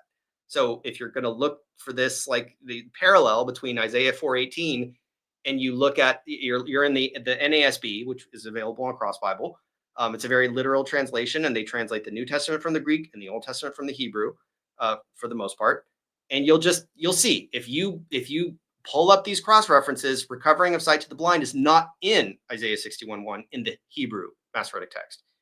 It's there in the Septuagint, right? So this tends to be the case when you are looking at commentary of the Greek New Testament. You will see that commentators constantly do this, right? When they come across a quotation of the Old Testament, they will give you, okay, here's the English of the New Testament, here's an English translation of the Septuagint, so you can see, because that's the text that the Christians were originally using. So one of the reasons why I think it's preferable to not favor the stop screen sharing. One of the problems of favoring the Hebrew Masoretic text as the Bible, and Kip asked this maybe rhetorically, like, why are we treating the Masoretic text as the Bible, right? Like as well, right. I can answer that question. It's because it's the authoritative Bible, right? It is the Bible that, at least that Christians or the church defers to as authoritative because, because the Jewish community also believes that it's authoritative. And unfortunately, the Septuagint has not been well preserved. There's the textual critics of the Septuagint have a really hard time in certain places where they don't have any good manuscripts of the underlying Hebrew or of the old Greek version of the Septuagint. It has been revised so many times towards the Masoretic text that we're kind of just sort of like in the dark a lot of the times, and then all we have is the Masoretic text, right? But then in cases where the Samaritan Pentateuch and the Septuagint are agreeing against the Masoretic text, that's where textual critics, Manuel Tove, they start to and Kip Davis, like they'll perk up and be like, okay, well maybe in certain cases maybe we can actually determine that whatever the underlying Hebrew was behind this Greek in these particular instances may be more reliable, not in the sense of doctrine, just in the sense of transmission of what would have been the original reading, that maybe we should favor the Septuagint. And you can see this at work in certain Bible translations and certain critical editions. You do see deference. You see readings from the Septuagint or just interpretations from the Septuagint being incorporated where they think the Masoretic text may be deficient or may be questionable. All right. So do we want to play another Wes Huff related clip, or are we going to move on to Hillman? What's next? We could I don't know. Are there any super chat? I'm worried that I might be admonished by Kip Davis in the chat. I don't think there's no super chats yet. Okay. Yeah, I think we could. So we could transition away from textual criticism, but stay a little bit in the orbit of the Septuagint with regard to Hillman. I think maybe the clip that we have from the most recent interview with Dr. Hillman that features Gad Barnea will sort of maybe be a good transition. It's the 49:58 mark, since we're talking about the Septuagint. Kip said I did a great job. Yes, I did a great job. Kip Davis said I did a great job. Yeah, I second that. I thought you did well. Well, and you know what? I just try to put all this stuff because I don't keep a lot of things in my brain. That's why I have a Bible website, right? Like, so that's why I have a Bible study platform, because I just want all of that to be there. So if I get hit by the proverbial bus, that's going to be my legacy, right? So people will be able to go onto the timeline, pick it apart. I really invite everyone to play around with that timeline as much as possible. And if you notice some date ranges on some manuscripts that you think that you want to contest, or you look at the information tab and you see that I've made a mistake, I have already run this by a lot of scholars and a lot of people who have vetted things, and I correct errors all the time. I would love to be corrected on this video. I think we should just, as a community, we should foster an environment where it is okay to point out when people are wrong. It's not a personal attack. I think Wes Huff's probably a really great guy. He just made a few mistakes. Like, let's point out his mistakes so we can all do better. Mistakes. Yeah. Give me 1 second. I'm getting the video ready. I thought I had it downloaded, but I did not. This will just take a second. Yeah, well, and this is in the wake. This is today's Wednesday. The Myth Vision piece on Hillman came out on Friday, and I've just been seeing a lot of very entertaining comments over the last few days of people accusing me of not knowing what I'm talking about, not knowing ancient Greek, not I've absorbed a lot of attacks, and I've had some constructive criticism. What they'll say to you, and I've faced similar. I saw similar criticisms being hurled against you in the comments of the video. Yeah, it's very. Well, I just haven't found anything that answer Kip's question. Yes. I'm sorry, did I interrupt you? I didn't mean to interrupt you. Wait. I don't hate the Samaritan Pentateuch. I have it on the I have it on the timeline, and I have a lot to learn about the Samaritan Pentateuch. I think it's going to be the thing that I represent on the timeline, though, is that there is sort of it's in dots on the timeline on the far left, the sort of common source between the Septuagint and the Proto-Septuagint Hebrew source and the Proto-Samaritan Pentateuch. That's something that Tove talks about a lot, is how they the affinities between those texts seem to indicate that they converge back at a common source. And the thing that my timeline doesn't do is it doesn't go way far back into like the 5th century, right? It doesn't pinpoint where there would have been one like monolithic, like original text, right? Because I'm not wading into that. Like, I'm not trying to extend this timeline back into the in the 5th, 6th, 7th century to sort of like get into the weeds of when it was composed versus like the redactional layers and things like that. And we can, when we're about to hear, Gad Barnea, a clip from Gad Barnea that Danny Jones played from a podcast episode he hasn't even released yet. And there are people that date the composition of the Hebrew Bible very, very late. Gad Barnea is one of them. And then there's Russell Gmirkin. Yeah. Russell Gmirkin dates it very late. And these people do actually, like, I've corresponded with Russell Gmirkin about this. He believes in Septuagint priority, right? So when you look at, like, he doesn't think the Greek was original, right? He doesn't argue that it was first composed in Greek and then translated into Hebrew. Right? That's nonsense. We've disproven that in the Vision video. If you're open to actually actual evidence, but the idea that he puts forth, like these late daters, the minimalists put forth, is that the Septuagint translation was, at least of the Pentateuch, was produced around the same time as the original composition. Yeah, simultaneous. So that basically any difference in text type that you get between the sort of old Greek Septuagint and the Hebrew Masoretic text, that represents that's a corruption of the Hebrew Masoretic text. That is mere, like, any divergence is a divergence in that stream of tradition, and that the original Greek, insofar as we can reconstruct it, is representing the original Hebrew, right? So when they talk about Septuagint priority, they're talking about the priority of the Hebrew text underlying the Septuagint, not the Greek text itself. Right. And he also makes arguments for the Pentateuchal authors using Plato and Manetho and other texts. Yeah, like that. It's sort of the late dating. Yeah, those observations sort of lead them towards the late dating, because they definitely needed to post date Plato if they're going to argue that Plato influenced it. So I got the video ready to go. It doesn't even talk about the books of scripture. Yeah, and you got the timestamp is 4958. And this is no. I mean, this is the wrong one. Yeah, it's let's see. You want me to pull it up because I have the timestamp. Hold on. It's the latest Danny Jones interview. Yeah, I know. I don't know why that one. 4958. Here it is. I just put the wrong video. Following guest is one of the world's leading. Yeah, I saw quite a bit of this. This one was crazy. I felt like it got crazier. I thought, like, the first one, like, can this get any worse?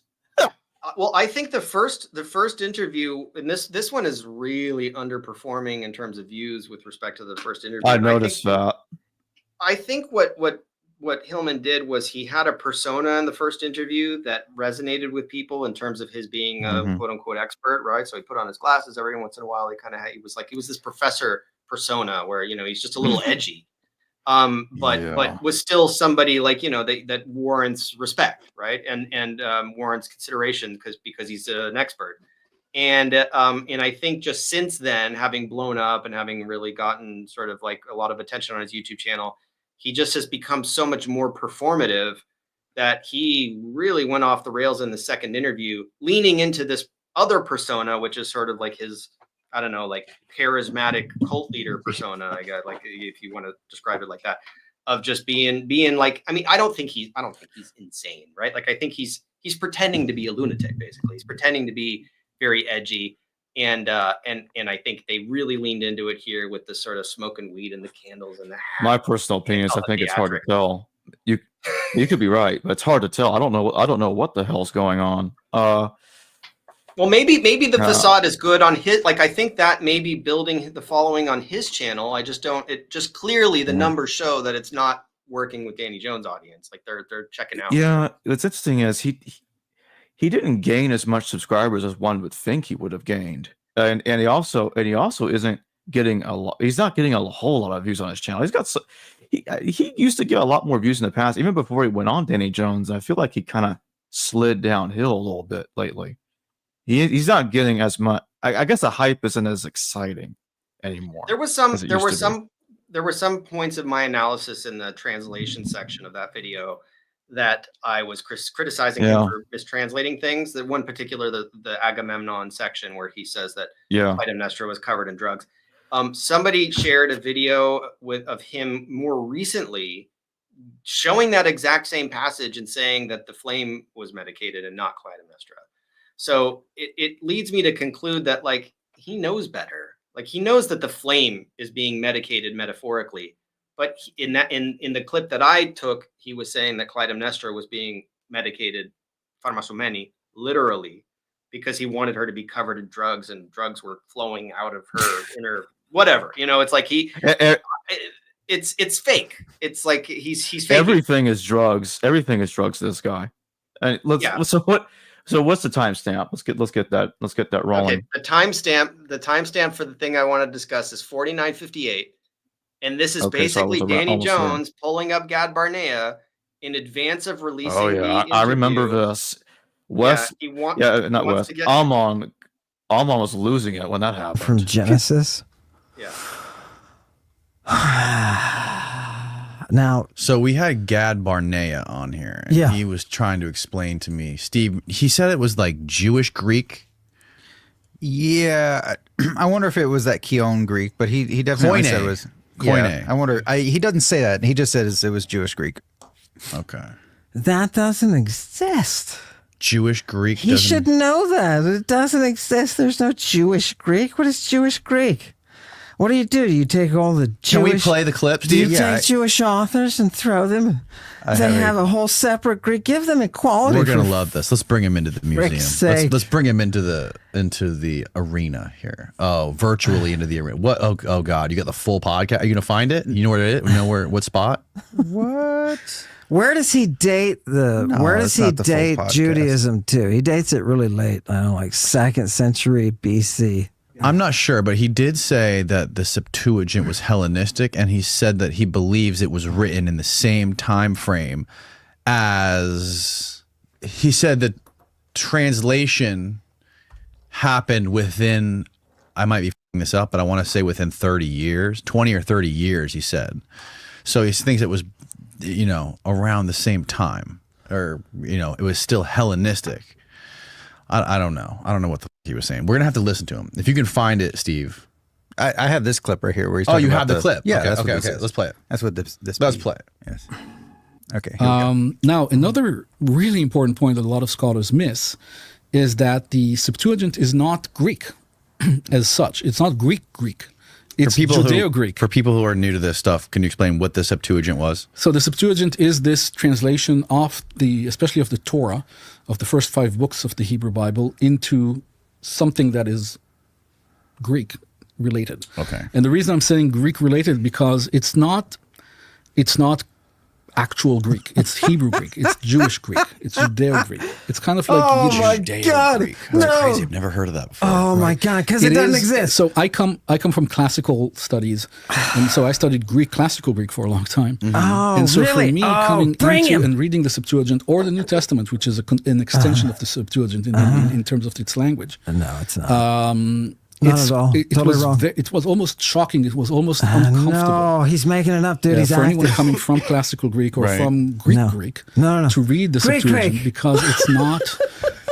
In some cases, it even it seems to be wrong. Let's do Homer, baby. Written. Right. Some of the terms that it's using don't make sense in Greek, but when you know the Hebrew term behind it, give me it's an exact translation. Give me an example, dude. So it's Hebrew. It's really very much. I'm sure a lot of people listening to this know about Yiddish. So Yiddish is Jewish German, right? Dude, Jewish German is what Yiddish. What is that from? Hold on. Let's finish it. I didn't even know that. Yeah. Okay. So Yiddish is Jewish German. Okay. And it's It's based on German language, but it has a lot of words in Hebrew. Also, kind of sprinkled in, and that's the same thing with the Greek of the Septuagint. It's not at all. So not at all. For Ptolemy or anyone to commission a work that would be written in a Jewish Greek, not in Greek. Makes little sense. Yeah, why would you create some new Jewish Greek? Why wouldn't you just make it into real Greek? Right, so that was probably the Greek that was spoken by the Jews of Alexandria. Probably. So it was written for them. It was not, so that's the language, that's the Greek that they had for their own. All right, that's good, Steve. Give me a source. What is he saying?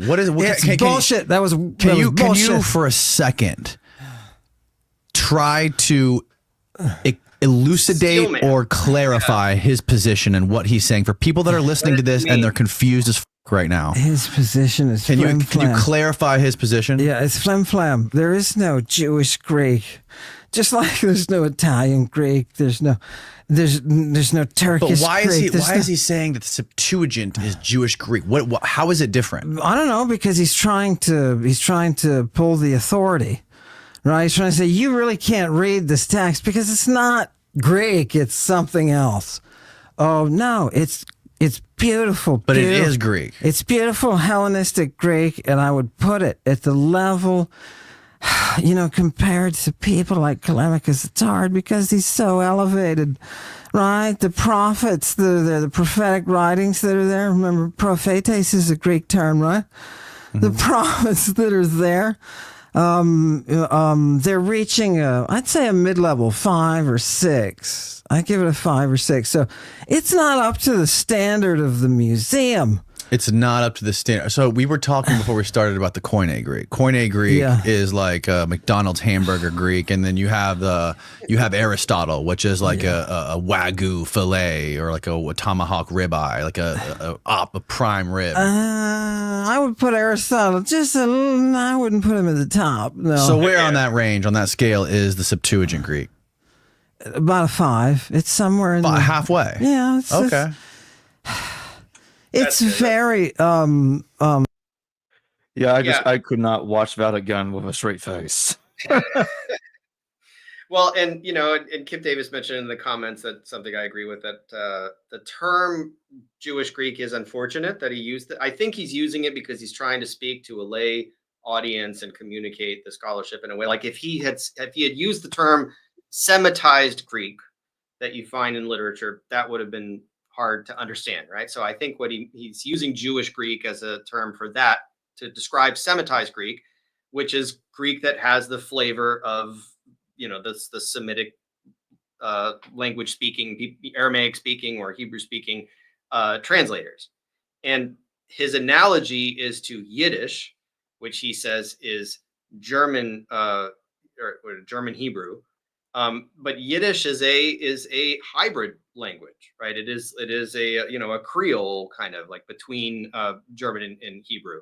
So it's really hard to conceive of the Septuagint as being written in like a Creole language like Yiddish. Like that's he was improvising, and it was he probably, if you pinned him down on it and asked him to clarify, he would probably say, okay, maybe that wasn't the best description, but. We definitely have, Hillman said there's no Italian Greek, there's no Turkish Greek. I think that's what he said. There is Italian Greek, Greco, that's spoken in the south of Italy, and there is a Turkish flavored Greek that's in the, Pontic Greek that has lots of Turkish loan words in it. There, and the Greco has lots of Italian loan words. Like when you have a minority language community living within the matrix language of a broader, in another country, when you have diaspora communities, we have Greek diaspora, we have Jewish diaspora.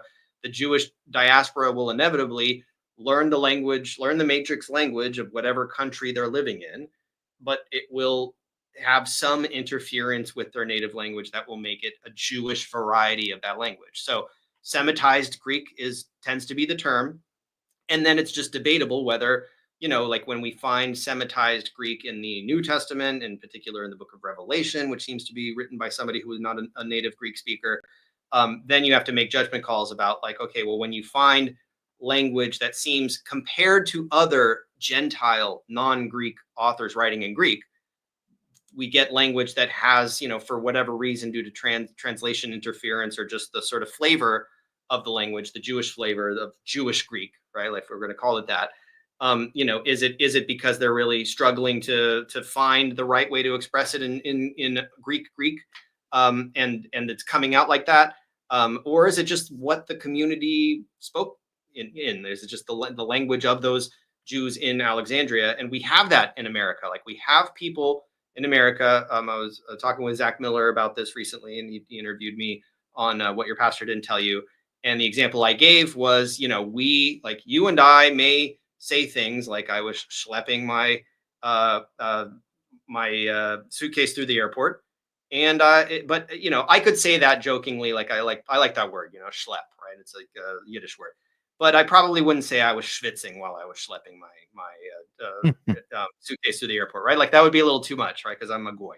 So but if you go to Brooklyn, you might hear people talking like that because that's Jewish English, right? That's like a Semitized English. Like, this is a normal thing, and it should have been pretty clear to Hillman what he meant by that. But Hillman has an agenda, and this is like in the very, if you want to watch the 5-hour takedown on Myth Vision podcast, I highly recommend it. If you want to skip to the part that's about this, it's in the, the chapter markers are in the description. You can go I thought y'all rampaged them really good there. Thank you. Well, there's a chapter called Beyond the Fringe that is, it basically has many, many examples of what Gad Barnea is describing, which were curated by Dr. Joel Koritko, which is just all of the examples of what we call translation Greek, not Jewish Greek, translation Greek, or translationese is sometimes what it's called. And again, the best example I can give of that, or that I can think of that I've been using to give people an idea of how this works, is that in English we can say somebody's pulling my leg, right, to mean that they're joking, they're saying something that's not true, they're exaggerating, and pulling my leg is an English idiom, right? It only makes sense to us English speakers. If you literally render that in a foreign language like Russian, you say "Ty меня тянешь за ногу," you're pulling my leg literally in Russian. It will sound like, if the person you're saying that to speaks English, they'll recognize it as Englishese, right? As translationese. They'll see that, okay, it's you're speaking Ruslish, right? You're speaking some blend of English and Russian. In order to accurately translate that and convey the meaning to a native speaker, somebody who doesn't speak English, you would have to say like, oh, he's joking, or he's deceiving me, right? He's pulling my leg.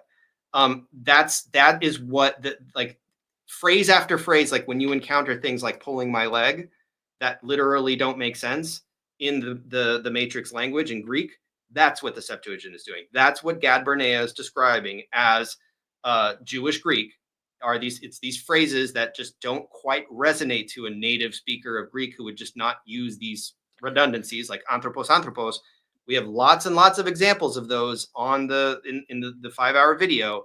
And I have Hillman's responses to it, which are basically to say, oh, no. This whole redundancy thing, this thing that you're calling Jewish Greek or translation Greek, that doesn't exist. His position is, no, this is all very, very, this is standard Greek. This is normal, like Gentile, like he rates it a 5 out of 10 with respect to its formality, from the perspective of the classical Greek, Attic Greek standard, right? In terms of of the common variety, right? So he's talking about it. He just thinks that this is a standard version of the common dialect of Greek. He does not believe that this has any Jewish influence, or that a Greek, like he argues that this is good Greek. Basically, this is like poetic repetition. And so one of his followers on Twitter recently tweeted it at me saying like, oh no, this is very, very common in Greek. And I'm like, okay, well, can you give me an example, please? I'd love to look at it. Oh yeah, it's Plato, and it's in Plato, and it's in Herodotus. And I tweet back like saying, okay, can you give me a passage? I can look it up, please. And he's like, oh, okay, yeah, it's in book 4, line 32 of Herodotus' histories. And like he gave me citations that I then look up in Perseus Tuft. It's not there where he says it is. I tweet back and I give him like short links to the Perseus Tuft library to say like, where are these like examples you're talking about? And then at the end of this waste of time exchange that I had with this follower of Hillman, it turns out he's like, oh, the AI hallucinated. They must have been smoking some purple stuff. Like they were fake sources. They didn't exist. So I'm waiting. Right. I'm waiting for somebody to give me some sources that show that this is the whole idea of like the Jewish Greek. You know, all you need to do is point at a Greek author, like a classical author like Plato, like somebody who's not Jewish, somebody who's not Philo of Alexandria, and just show that they're using the exact same language or very closely analogous language to disprove what Dr. Joel Koritko has presented. That I presented in my video. Yeah, this reminds me of that Horus and Jesus bullshit. And when people question, I'm like, okay, so where the fuck are those sources for Horus paralleling Jesus? Show me. Where is it?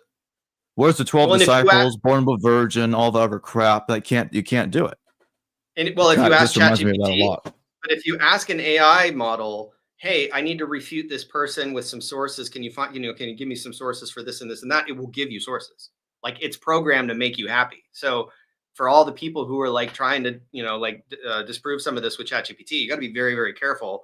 And thankfully, we have Perseus Tufts, we have the Loeb Library, we have the TLG, we have digital resources that you can use to actually go and in English. You don't even need Greek. You can look up these sources in English, go to the section that ChatGPT is pointing you to, and just see, does it say that? Before you tweet back to me on Twitter, before you make a fool of yourself. That was just, I think that's like a microcosm of this issue of somebody saying like, oh, no, this is common. And they cite a source that doesn't exist. It was a waste of time. I wasted time looking for those sources because if they exist, I want to know about them. I don't want to just sweep it under the rug. I want to confront it. They're just making shit up. Yeah. Yeah. That's what they're doing. So the transition from here, if you want to see another clip of that. Yeah. Before we do. Okay, go ahead. And before we go there, wherever we're going with that, could you briefly address this claim that you're running from Ammon Hillman somehow? Because he was like, you're not debating Ammon Hillman. They've been saying that, and pretty much every video you've appeared in, talking about Hillman. So yeah. Let's get the truth out there. Yeah, in every single debate. In every single video I've done since releasing the Mythvision video, and in that video towards the end, maybe I should front load this stuff, so people can see it before they click off, because I know people aren't. It's a big ask. I get it. It's a big ask to ask people to watch 5 hours. And the criticism I've been getting is that I really don't get into the meat of things until like after the first hour. The first hour was was more geared towards people who have maybe never heard of him. People accused me of sort of delving right into like personal attacks. And I think a lot of people were so turned off by how distasteful I was with the personal attacks, they didn't even bother looking at the criticism. I get that. I accept that criticism. I have challenged, and I am challenging Dr. David Hillman to a debate, ideally on the Danny Jones podcast. I mentioned this to Danny Jones. I have some correspondence with him where I told Danny months ago, before I even started editing this, that I have a slideshow of like 350 examples that I've looked up and fact checked and found that Dr. Hillman is wrong about the vast majority of the translations of Greek and that he's making. And I would like to come on your show to either debate him or discuss with him all of these findings that I have, to get his opinion, to get his response live, which hopefully he has some reasonable responses and rebuttals to this kind of stuff, so that it can inform the sort of expose video that I'm doing before it comes out. So I wanted to give him the opportunity to respond to every single point live in a debate or in a conversation, whatever he chose, so that he wouldn't have to just like see this video come out and then, I don't know. I haven't seen his response yet. So like, I've challenged him to a debate, and I've made it clear to Danny Jones and to him that yes, I will debate. I would love to debate you. I would love to come in and go through these Greek sources, because he keeps saying that he wants to debate somebody who doesn't know Greek. That's the thing. It's like he wants to debate a high profile person. The response I got was that I don't have enough subscribers on the Cross Bible YouTube channel. Maybe if enough people watching this video go to the Cross Bible YouTube channel and subscribe, it's Cross Bible official. Like Hillman had a lot of subscribers before he went on Danny Jones. That's a BS response. I get, but look, I get it. He wants to. He wants to. He doesn't want to punch down, right? He doesn't want to argue with somebody who doesn't have credentials. He wants to go with somebody who has a PhD, maybe, or who has lots and lots. He wanted to debate Mike Jones, apparently, right? Mike Jones isn't a scholar. Mike Jones doesn't know Greek, but he has a big channel, so that would, I guess, he's sort of a prime target for him. And then he specifically said in clips that I've put on my video that he wants to throw complicated Greek texts at whoever he's going to debate and watch them squirm around because they can't, they won't be able to translate it on the fly. Well, I got 360 slides of like Greek texts that he has cited and mistranslated that I would really, really like to pull up on screen with English and Greek side by side, because he doesn't do that. He only shows Greek and then he mistranslates. And I want him to contest all of the points that I've made in that video where he's translated the word soma as mouth instead of stoma, where he says that Clytemnestra is the antecedent to Pharmasomene in Agamemnon, where he's mistranslated Euripides as saying that the pharmakon would damage your mind when it says it won't damage your mind. Like, there's just really, really clear, like, there are mistakes that I believe are irrefutable. If somebody has a refutation, I'd like to see that. And I don't believe they're refutable. Like, if we go into a debate, he's going to have to concede that in a lot of examples, and I mean a lot, that I'm right and he's wrong, right? Like, there's no way that he can't concede that, at least in I don't know, I think the majority of these examples I brought to the table. So if he's willing to do that, and he wants to come into it with some, he wants to sneak in some text and not tell me in advance and throw some nonus at me or something like that, that'll force me to like look in a dictionary and then point at me and laugh and say, the thing is that he says that, like he boasts about how Greek has 275,000 lemmas recorded in the TLG. One person doesn't know all of those lemmas, right? Like, most people only have a vocabulary between like 5,000 and 20,000 words, right? So my Greek vocabulary is not 20,000 lemmas, right? So sometimes I have to look things up in the dictionary. That's not the point. The point is he has his 5 favorite words that we're going to see in this video that he is applying meaning to in lots and lots of different contexts where it doesn't apply, or it's just completely invalid. And yes, I would love to debate him on his five favorite words and go through all of the examples where his 5 favorite words are used in Greek texts, and we can read it out loud in Greek, and I would put him on the spot and make him read this stuff out loud, sentence by sentence. And I don't know if it's really worth his time to be humiliated like that.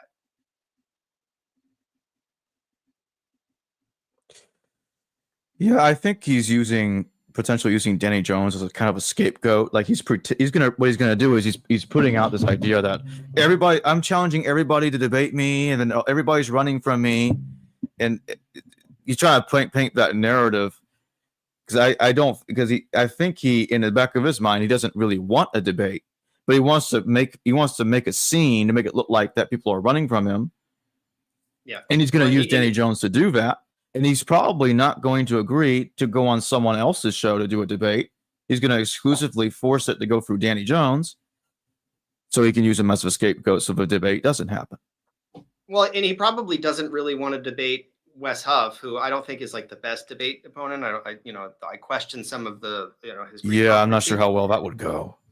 Well, but the thing is, on this recent interview with Danny Jones, Hillman wrote on a piece of paper Mitrokitis, right, which means mother effer in Greek, in ancient Greek. He holds it up to the camera and points at it and says, "Wes Huff, this is what you are," right? Like, and so I don't. That doesn't seem to me. I don't remember where it is. I want to pull up that interview at the 8:24 mark. There are some. I don't think that's a particularly like. Is that the same interview with Danny Jones? It's the hat interview, the most recent one. So basically, that invitation to Wes Huff, calling him a mother effer in Greek, and like that's uncalled for, and it's not like something that's going to inspire Wes Huff to carve out time in his schedule to come debate Hillman, and Hillman knows that. And the way Hillman's acting in these videos is just cringeworthy. Well, and people are accusing me of being out of line. Like, when I see people who watch the video with Derek, and they see that we're giggling because he's funny, right? He's funny, he's entertaining, and we giggle at it. Of course, we're gonna giggle. And we giggle when he makes mistakes. Hilarious. And I have a duck sound. People hate the ducks. People either love the duck sound if you're critical of Hillman, or you hate the duck sound that quacks every time he says something wrong. I'm being accused of being in, like producing a video that's in poor taste. But well, what do you want me to do? You want me to write mother effer on a piece of paper and hold it up and point at it and say that's what you are, like Hillman? I'm sorry, if we're in this mudslinging, yeah. If we're talking shit here, honestly, that's what I'm doing. I'm just playing into what this is the game we're playing right now. I don't think anyone should debate him. I don't think he deserves. I don't think he deserves to have an opponent. This is his crap is so fucking crazy. Well, in my view, show 824 is the point. Unless you've queued it up to something you want to show. 824. Yeah, I was waiting for you to tell me the timestamp. Yeah, that's a good timestamp. Part of me would like if a debate happened, but another part of me is like, does he really deserve that much attention? But anyway, let's play this.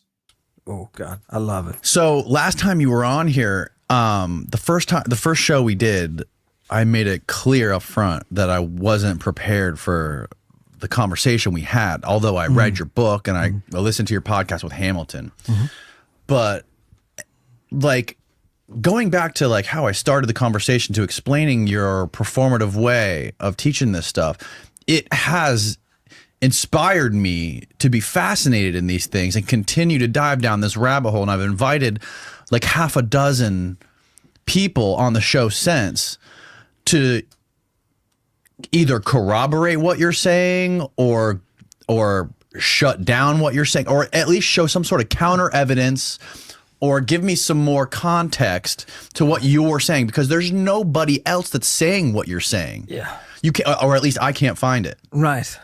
There wouldn't be.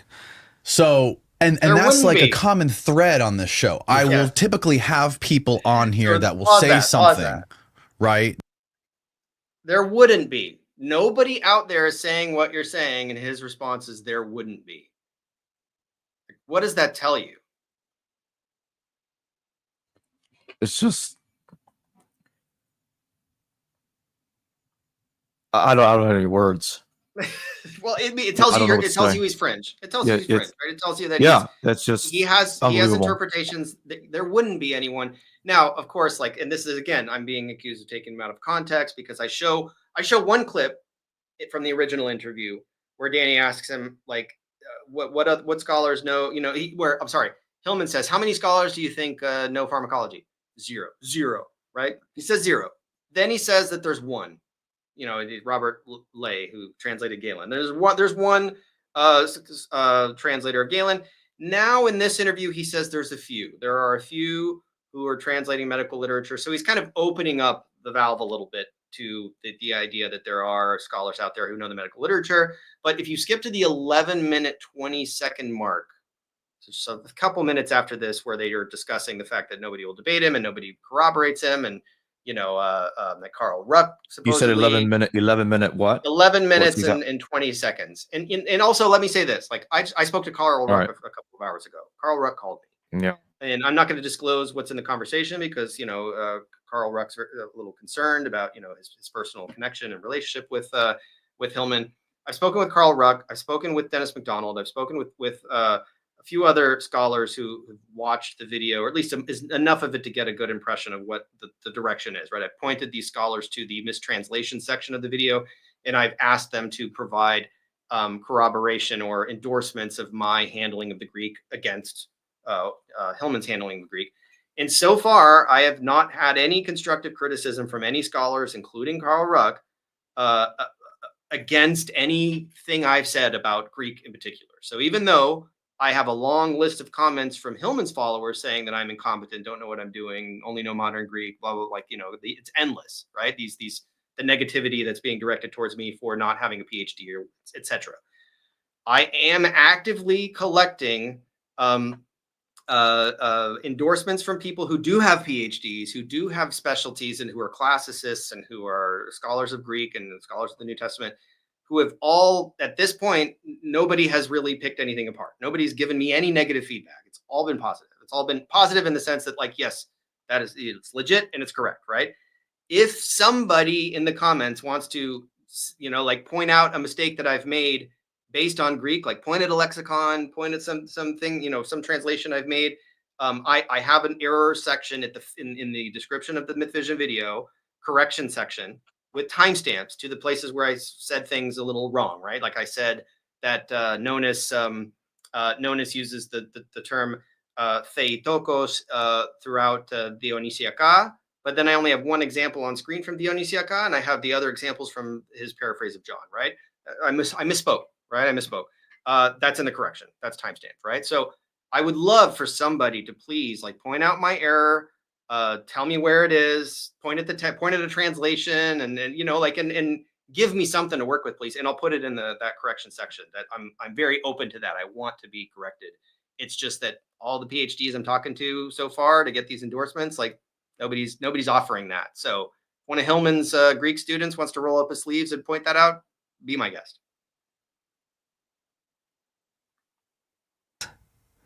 And they know that that's what a classical philologist does, is they work with the science of a language. And when you look at these texts, it's going to blow your whole mind of what you thought the world was. Did you say on the last podcast, or have you ever said that you're the only one who knows this stuff and reads this stuff? No.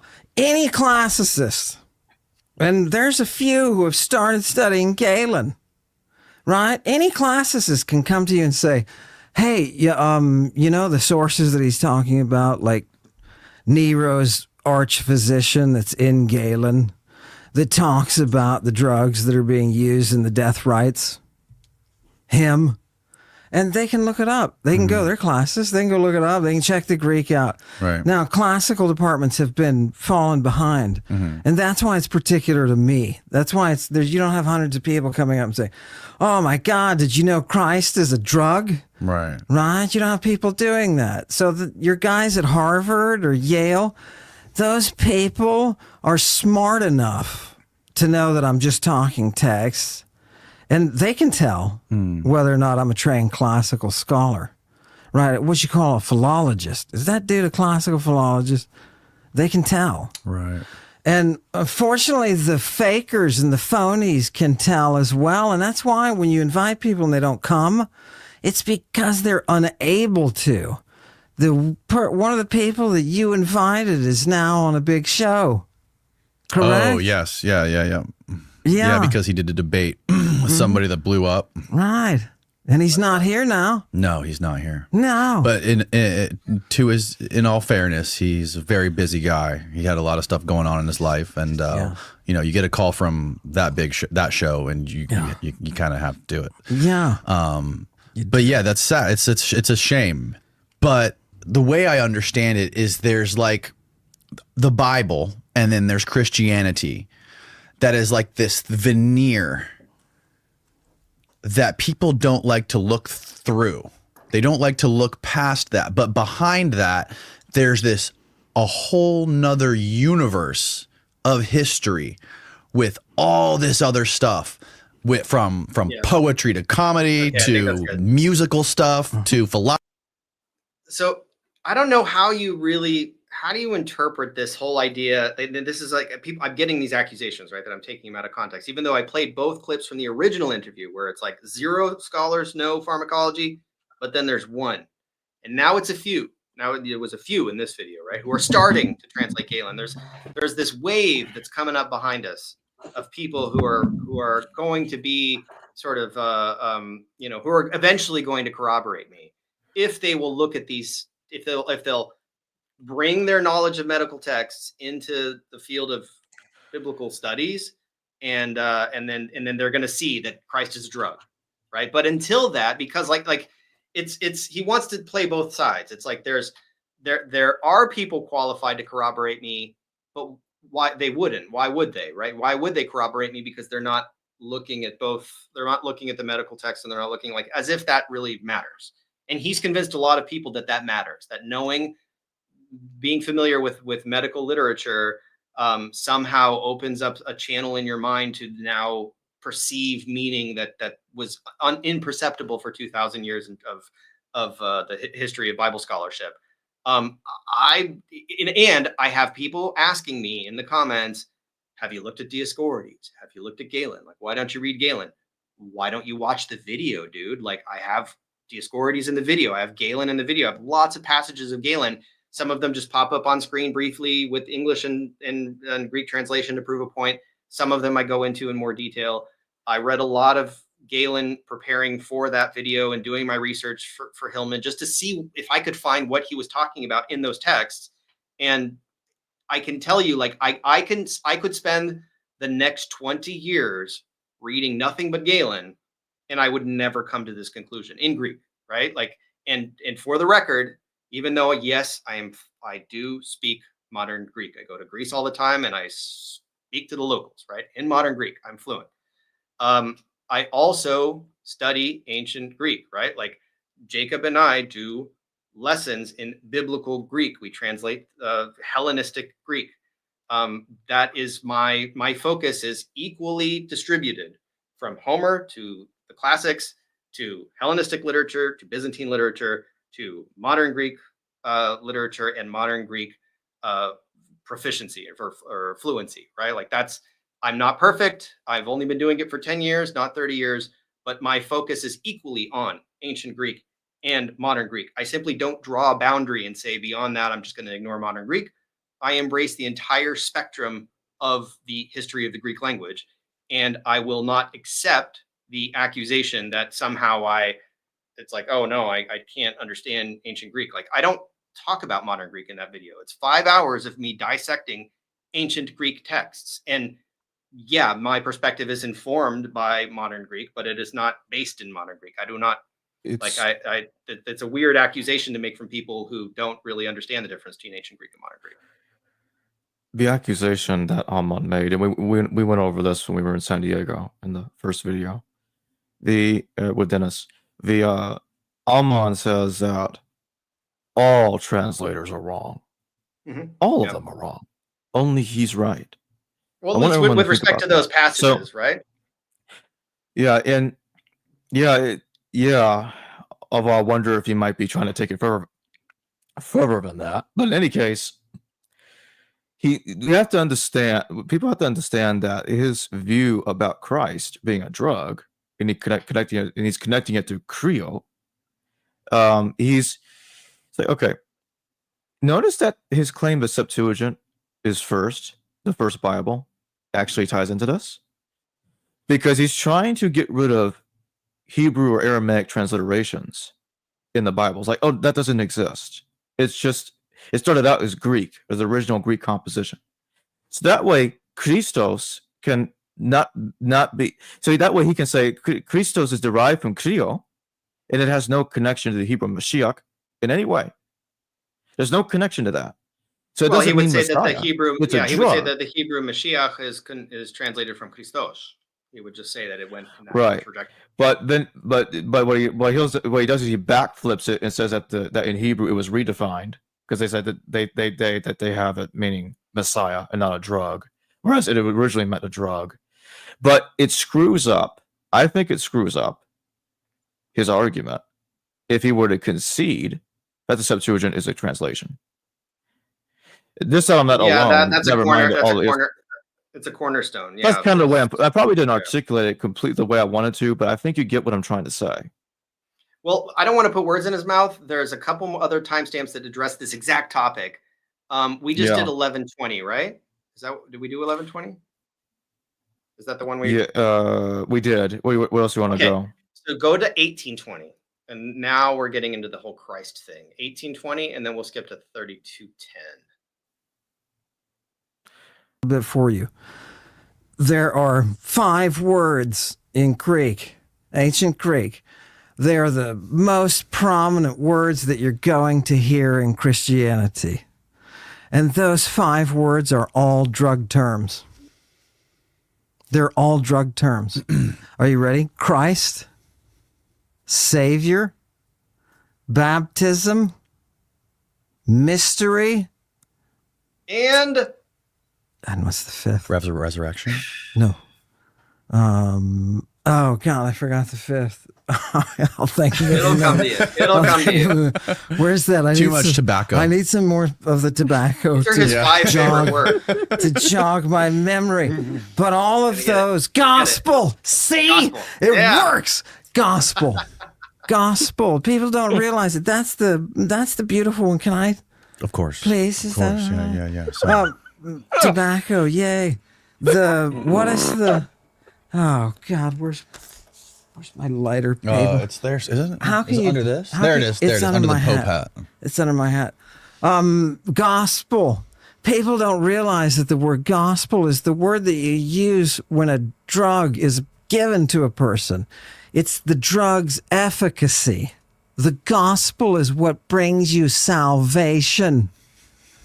Salvation, right? And remember, there's no clear delineation between drug use and religion and medicine. Those are all part of the same world. This is why you have prophets. Anybody knows. Yeah, and then he says that the prophets were all high. So the punctuation there on gospel, right? The emphasis on gospel. You know what he's referring to there? Like, do you recall this theory? How gospel is a drug term? How gospel is a drug term? Yeah. I don't want to put you on the spot. Yeah, and just curious. What do you recall? I am. Okay, so what's your take on it? Just so I'm recalling everything correctly, it's connected to the idea. Is it connected to the idea that Jesus was like a mushroom or something like that, and his earlier followers were doing drugs? So what's the Greek term for gospel? As your Greek teacher, I'm quizzing you live. Evangelion.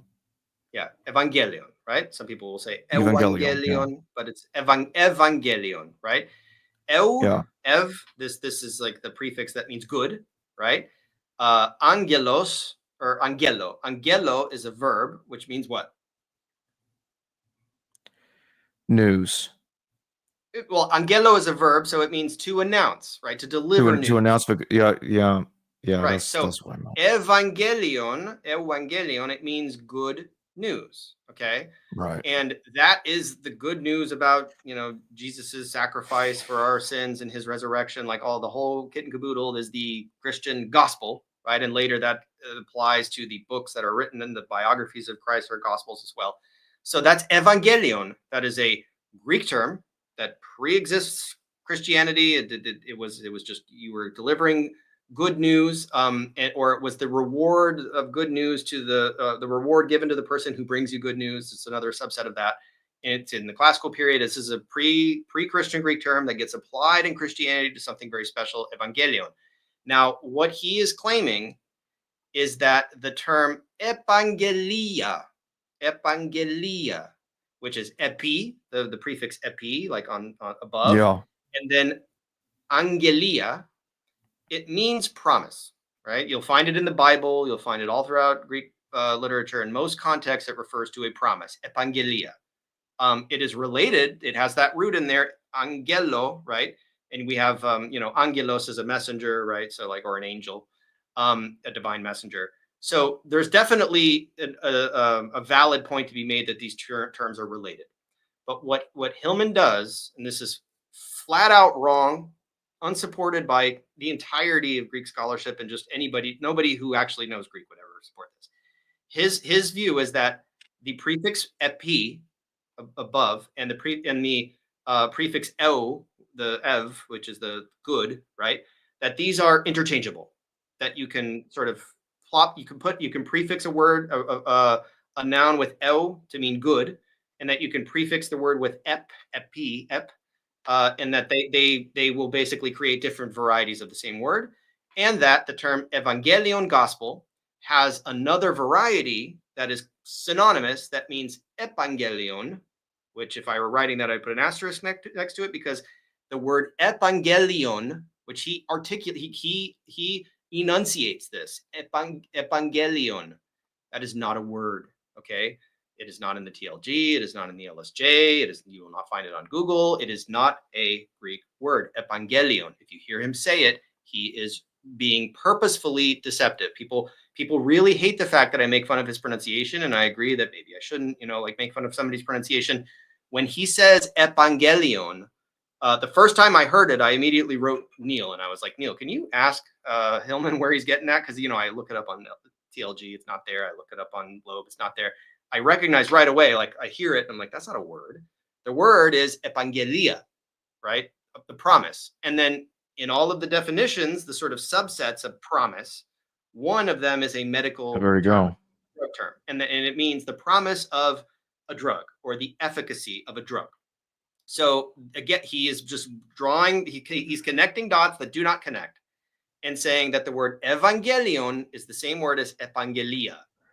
One is feminine, one is neuter, one has the prefix "eu" to be good, and then the other has prefix "epi." There are many, many reasons to conclude that these are definitely not the same word. And he he argues so profusely that they are the same word that he just thinks that they're two different versions of the same thing. And that's what he's saying here. And for the people that don't know Greek, who don't instinctually know that he's they're just gonna believe his bullshit. Yeah, and so what he's doing here is completely gaslighting, 100% false BS. That I challenge anyone to please just dig into some sources and prove me wrong on this. I'm just telling you, it is wrong. It is wrong, and he knows it's wrong. He knows it. And this is false. And I want to show everybody something. Like, do we really take a guy like this seriously who says something like this? Religion is a wormhole. It is a multidimensional, collapsible bridge in space that only a 13-year-old girl in the bloom of life can open. And only when she has entered a state of heightened sexual arousal. When I started writing this, I was privileged to be able to work with an editor who, just an outstanding author. He had been looking at my outstanding writer. He'd been looking at my work, and The Chemical Muse had come out with Macmillan, and he wanted to be able to bring the material to the public without all of the footnotes. Yeah, so he said, we're going to incorporate our quotations to within the text to drive it forward so that people aren't. I haven't even, that's from season 3. How long ago was that? 1 year? I got this. I clipped this a long time ago. Yeah, this is. I was like, what the fuck is this shit? When I came across it, this is ridiculous. There are many. He's super prolific, right? He records a lot, and I have to admit that in my research, when I first watched the first Danny Jones video, and then in June, July, and August, I basically I was watching nothing but Hillman. I was driving around my car listening to Hillman. I was tuning into Lady Babylon. I was listening to his Greek courses. I was mining all this stuff. Unfortunately, I didn't timestamp it back then. I was just sort of casually listening to it. Then I had to go back and rewatch all of these videos in order to clip things to put together the 5-hour video that you saw. And so the idea that, you're just not familiar enough. Oh, you don't know enough about Hillman. You're taking him out of context. You clearly don't understand what he's arguing. You don't know Hillman well enough, because these are people who are probably watching this stuff live every time he goes live. I was in there for like a really long time. Like, I've watched many, many hours of this dude. So you definitely can't say that I'm not familiar with it. But every once in a while, I'll see a clip like that, and I haven't seen that one, right? Because most of my stuff I tried to focus on more recent stuff. There were a few times where I dug back into the stuff that was 1 year old, but that was rare. The next clip from the latest Danny Jones video is 3210. It's sort of a continuation of his previous thought. 3210? Yeah, 3210. This is just like more of the same thing, but it's a sort of maybe worth. Got it. Okay, yeah. This is hard to navigate the history because we're talking about things that happened, then we're talking about when it was written about. Over 2,000 years. Right. God, it's so confusing. Yeah. So when is the first time the word Christ is used in a different way? That's not a drug term. It's never used in a different way. That's not a fucking drug term. I'm sorry. I gotta stop the F-bombs. I should put the hat back on. When did they start saying that it was something different? It was what did Dan McClellan say? Dan McClellan said it meant a revolutionary. When did that come about? When did they start saying it meant a revolutionary? There's never does. They're smoking a Oh no, theology. never mind. He said laistace meant revolutionary. Yeah, that's the same. That's the same drug he's using, though. It's the same drug he's using, right? You put up a boundary. Here's what happens. You said in the very beginning, which is genius. There's you reach a point where Christianity took over the writing of the history and the analysis, the education. Mm-hmm. And when they did, you lost something, right? We're looking at that, but we haven't penetrated yet that lens. That's still theology. Yes. That you're getting. It's always a Christing. But so it's always a Christing until the church. Yeah, until it becomes a tradition in the church. Right. And then they define what this thing is. Okay. It's fantastic. Okay. So and Bible scholars. Yeah, and then Danny says, okay, when in Bible scholars, and Danny's really just channeling Hillman's thesis here. So Bible scholars are they're just clueless. They have no idea that this is actually a drug term. And his assertion is every single time it's used, it's a drug term. Now, if you open up, there's another one from Danny's channel that he clipped. It says he's a fake. Yeah, let's take a look. This is where we can bring Wes back into this, because Wes did some good things and some bad things here. Like, I want to talk about his refutation of Hillman because it got a lot of attention. There's a lot of people on. All right, so where exactly do we want to play from this? Play this. This is a short clip. This is this his whole clip. thing. This is his response to Wes's response. I really want this guy to debate you. So let's listen to what his response is to your translation of the word Christ. Yeah, perfect. Here we go. Throne as the second person of the Trinity stepping into humanity. But if you were to say to someone after this, if someone said like, hey, you met Wes Huff, how was he? And you went, he's a little bit condescending. You wouldn't be talking about my humility. No. Right? Because that word has a different meaning in its different context. And part of the problem with something like what Ammon says is that he's taking terminology that exists within the parameters of a specific field, and then he's applying them in areas where there's an entirely different contextual meaning and spectrum of understanding. It's a big turd. Part Pinch of it what he off. said that some people jumped on was that he says that the word Christ comes from the Greek word chrio, which it does, right? To anoint. And in ancient Greek medical texts, there is a usage of that, which he has capitalized on with applying drugs to your eyes. Now, more broadly, chrio does mean to rub, particularly a liquid ointment or substance, on your body. So this relates to everything from bathing to ritual practices in religious circumstances. But you could likewise say if you were an ancient Roman and you had a bath and you came out and you put on skin cream, right? So your skin didn't dry out, that was an example of chrio. You were applying it to your body.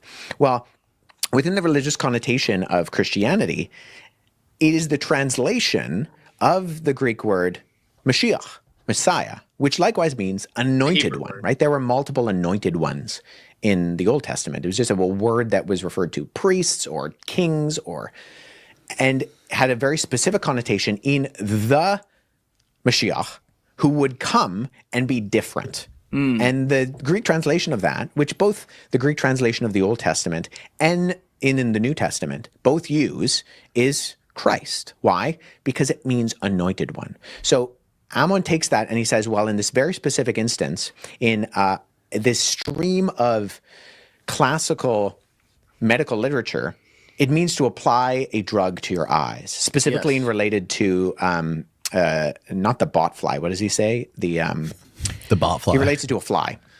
And I don't remember the detail, but and it does mean that, you moron, in the particular instance that it's being used. But this is where semantic range is very important. Semantic range. Oh God! And this is the problem that some others have. Let him finish. Let him finish. Yeah, He's almost there. Pull up this clip, by the way. He's about to climax. There's context. I think I have it. All right, fast forward through the part where he plays the clip. We don't need to play that again.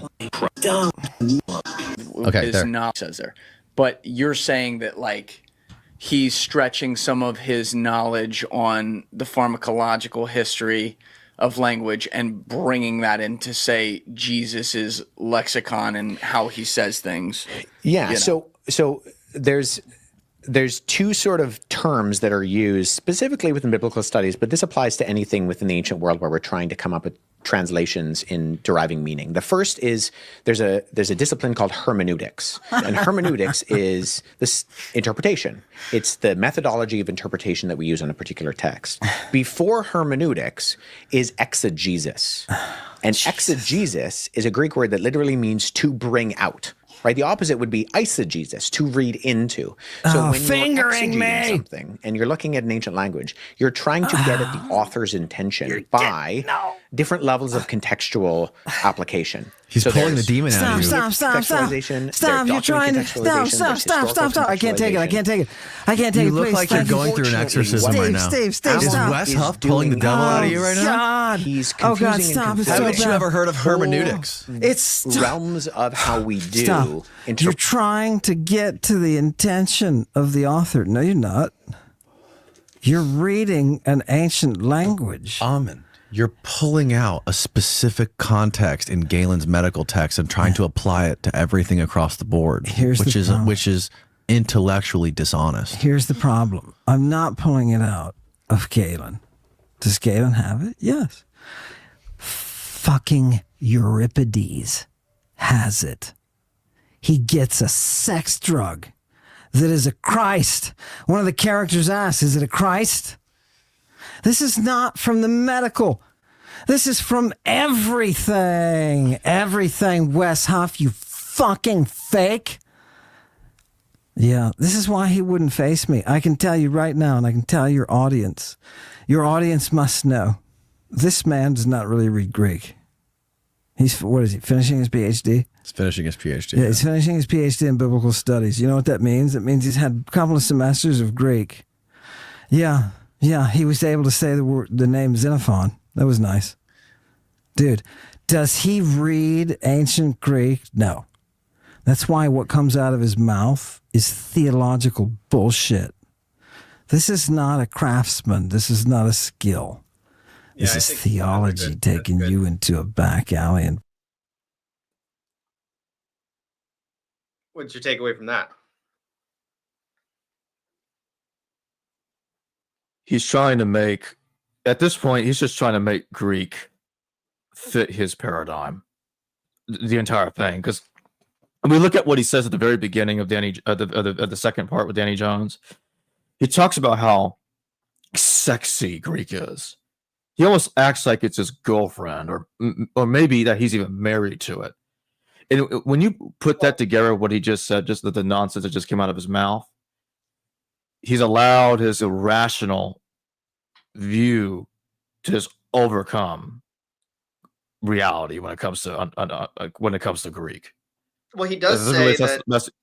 Yeah, I mean, he does say that he doesn't. He's not interested in sort of extracting what the author is trying to convey, right? Right. He wants to look at what he thinks the words originally mean, and he brings in the Greek medical authors, and he keeps talking about them over and over and over again, and accuses everybody of not reading classical Greek. And I'll shut up. Well, so he describes his method as what in his words, more or less, he says that's making love to the text, right? So like he has this sort of parasocial like relationship with the author, I guess, and he believes that he doesn't really. He said on multiple occasions he's not interested in what the author actually means, which is fundamentally flawed. Like that is fundamentally not what you do, right? Like the author of a letter or a book intends to convey something to a contemporary audience. It's not written to you, and maybe it's written for you, but it's not written to you.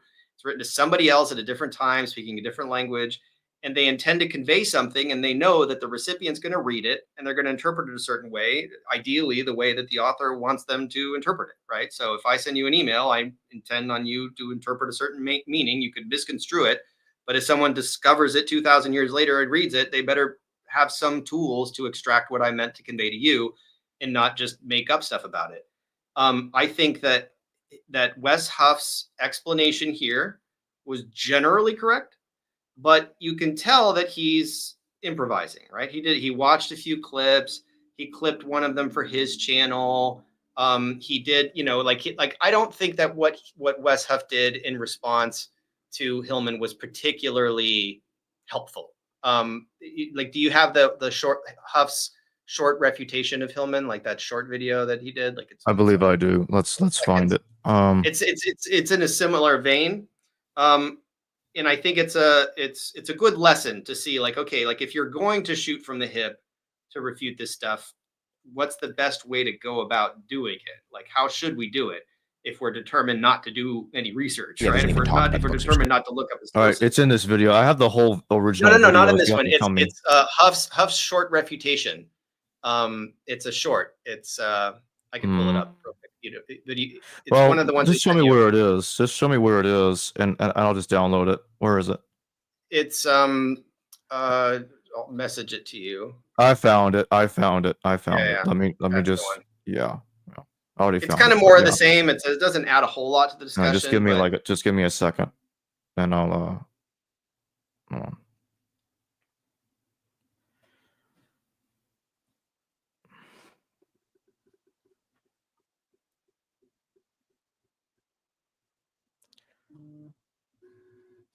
You got it?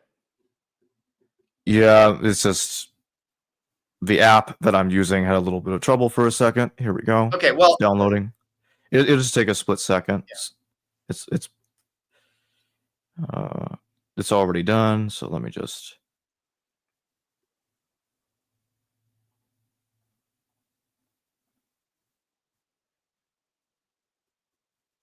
Because I clipped this in my video too, and it's not meant to. It looks like I already had it downloaded. I didn't even realize it. Oh, okay, good. Hold on. But I downloaded it again anyway. Let me see. There we go. Right. It's a Greek word for applying a drug to your eyes so that they may be open. It's from the verb chrio, to be stung by the gadfly. So this is Ammon Hillman, who is a classicist who studies ancient Greek medical texts. And what he's doing here is a case of what's referred to as the etymological and linguistic carryover fallacies. The ancient word chrio can in specific instances mean what he's saying, but it also means a lot of other things depending on how it's being used in the sentence. We do get Christ, Christos, from chrio, because chiro generally means to rub a liquid substance, either for cleanliness or anointing ritual purposes. This is where we get its meaning in Christ, which means anointed one. Its use of being stung by the gadfly is a minority within a select few medical and poetic texts. To then carry that over and apply that is the context of the ancient Jewish and Christian meaning is both linguistically stupid. Yeah, that's a good place to pause. So he showed, this was a hip fire thing that he cut together as a short, right? Like he showed a Latin text. I pointed this out in my video, right? He shows a Latin text. He writes out the word chrio with an omicron instead of an omega. He misspells it. Little things, like this is nitpicky, right? He talks about the etymological fallacy and the linguistic carryover fallacy. And then he also in his explanation, he talks about contextualization and textual contextualization and content, book textualization. He talks about eisegesis and exegesis and hermeneutics, and you pull out the whole arsenal of jargon that is meaningful in your field, but isn't really the best way to communicate to a lay audience, perhaps, of what you're trying to get at. Is again, we're just trying to figure out what the author means with these references. And Hillman is correct. I get a lot, again, people are asking me, will you please agree with him on something, right? Can you see this this slide? Let me see. Boom. You see that? I do now. Okay, yeah. So this is what he points out. This is what Hillman points out as he says it's in Euripides, right? Because Wes Huff is trying to tackle both ends. He wants to get the sort of idea of being rubbed as Christos and being stung Christos, saying that stung is like it's only in poetic and medical literature. I haven't found it in medical literature yet, so I'm open to sources on that would prove me wrong. But this is his favorite passage of Hippolytus, where he says that Christ is a drug term. And I have to sort of push back on the idea that that the way it's being used here is somehow special and that you need to isolate it, you need to contain it like a contaminant, right? First of all, this text says, like, if you look, like, let's read through it, right, in English, right? They got the Greek over there. If this is the Loeb translation. I don't remember the name of the translator. If that is what you wish, then although you were better not to err, yet if you do, be ruled over by me, for that is the favor that is next best.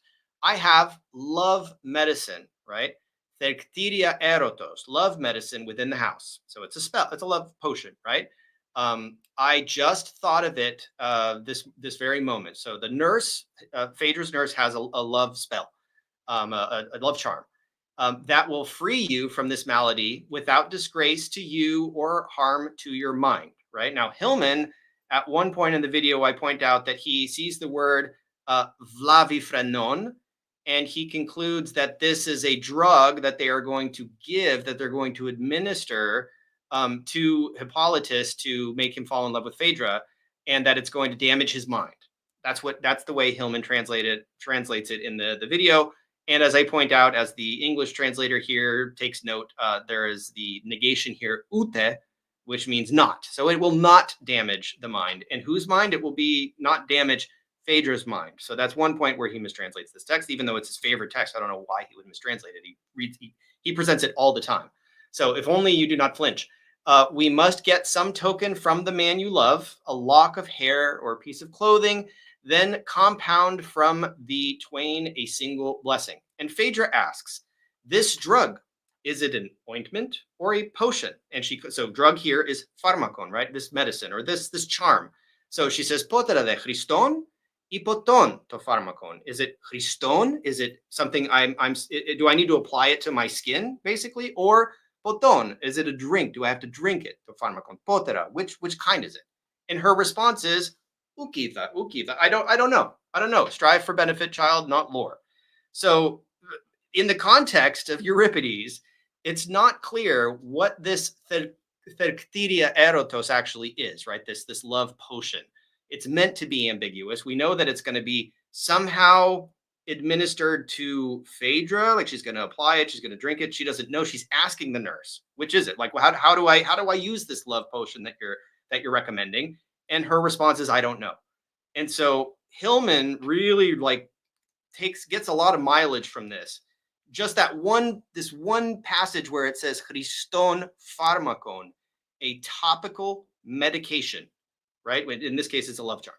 So this is not a Christ. He translates this with a capital C, Christ, and he believes that this is some special usage in the effort to isolate it to Euripides, to say, oh, well, Euripides can use Christ as a drug term, but the New Testament authors can't. Well, Wes Huff, again, pushes back on Hillman with respect to his references to Revelation 3:18 that says, and chrise, right? It's like to rub in an eye salve into your eyes so that you may see, which is metaphorical, but still it's rubbing an eye salve it's rubbing in, and chrio. And so Wes Huff did not look that up. He didn't look up Euripides. He didn't do any research to prepare to make this short refutation of Hillman and then go on to a big podcast and make a longer, more elaborate refutation of Hillman with a lot of sort of, like fancy terminology spun in there to just make it seem like, there's just, I get it. It's very, very common for people to misinterpret text by the etymological fallacy is common. They take a word in one context, it means something, and then they drag it into another context where it doesn't mean that same thing. That's just not what's happening here. Here, Euripides is referring to a Christon pharmakon. It is something that is anointed. It is something that is rubbed onto the skin, or at the very least, Phaedra's asking, "Do I rub it on my skin? Is it Christon pharmacon? Is it a topical love potion? Like, what is it? Or do I need to drink it?" The response is, "I don't know." So there is no Christ drug in Euripides, and so so this is just one example that it's not. What's going on here is very, very different from the way it's being portrayed by Wes Huff and Dan McClellan and other people who have sort of tackled this from the armchair. It's not him taking a usage in Euripides that's sort of way out in left field, like sting, right, for Christos, and then dragging into the New Testament. Euripides is using the term chrio and the adjective Christos in a very normal, common way to say that something is rubbed. And the Mashiach, the Christos, the rubbed one, the anointed one, that's chrio in its essence. There's nothing weird here going on. And when we criticize Hillman, we don't need to marshal that particular argument against him. It doesn't work. Does that make sense? Yeah, it does. So what's the next clip we're going to play?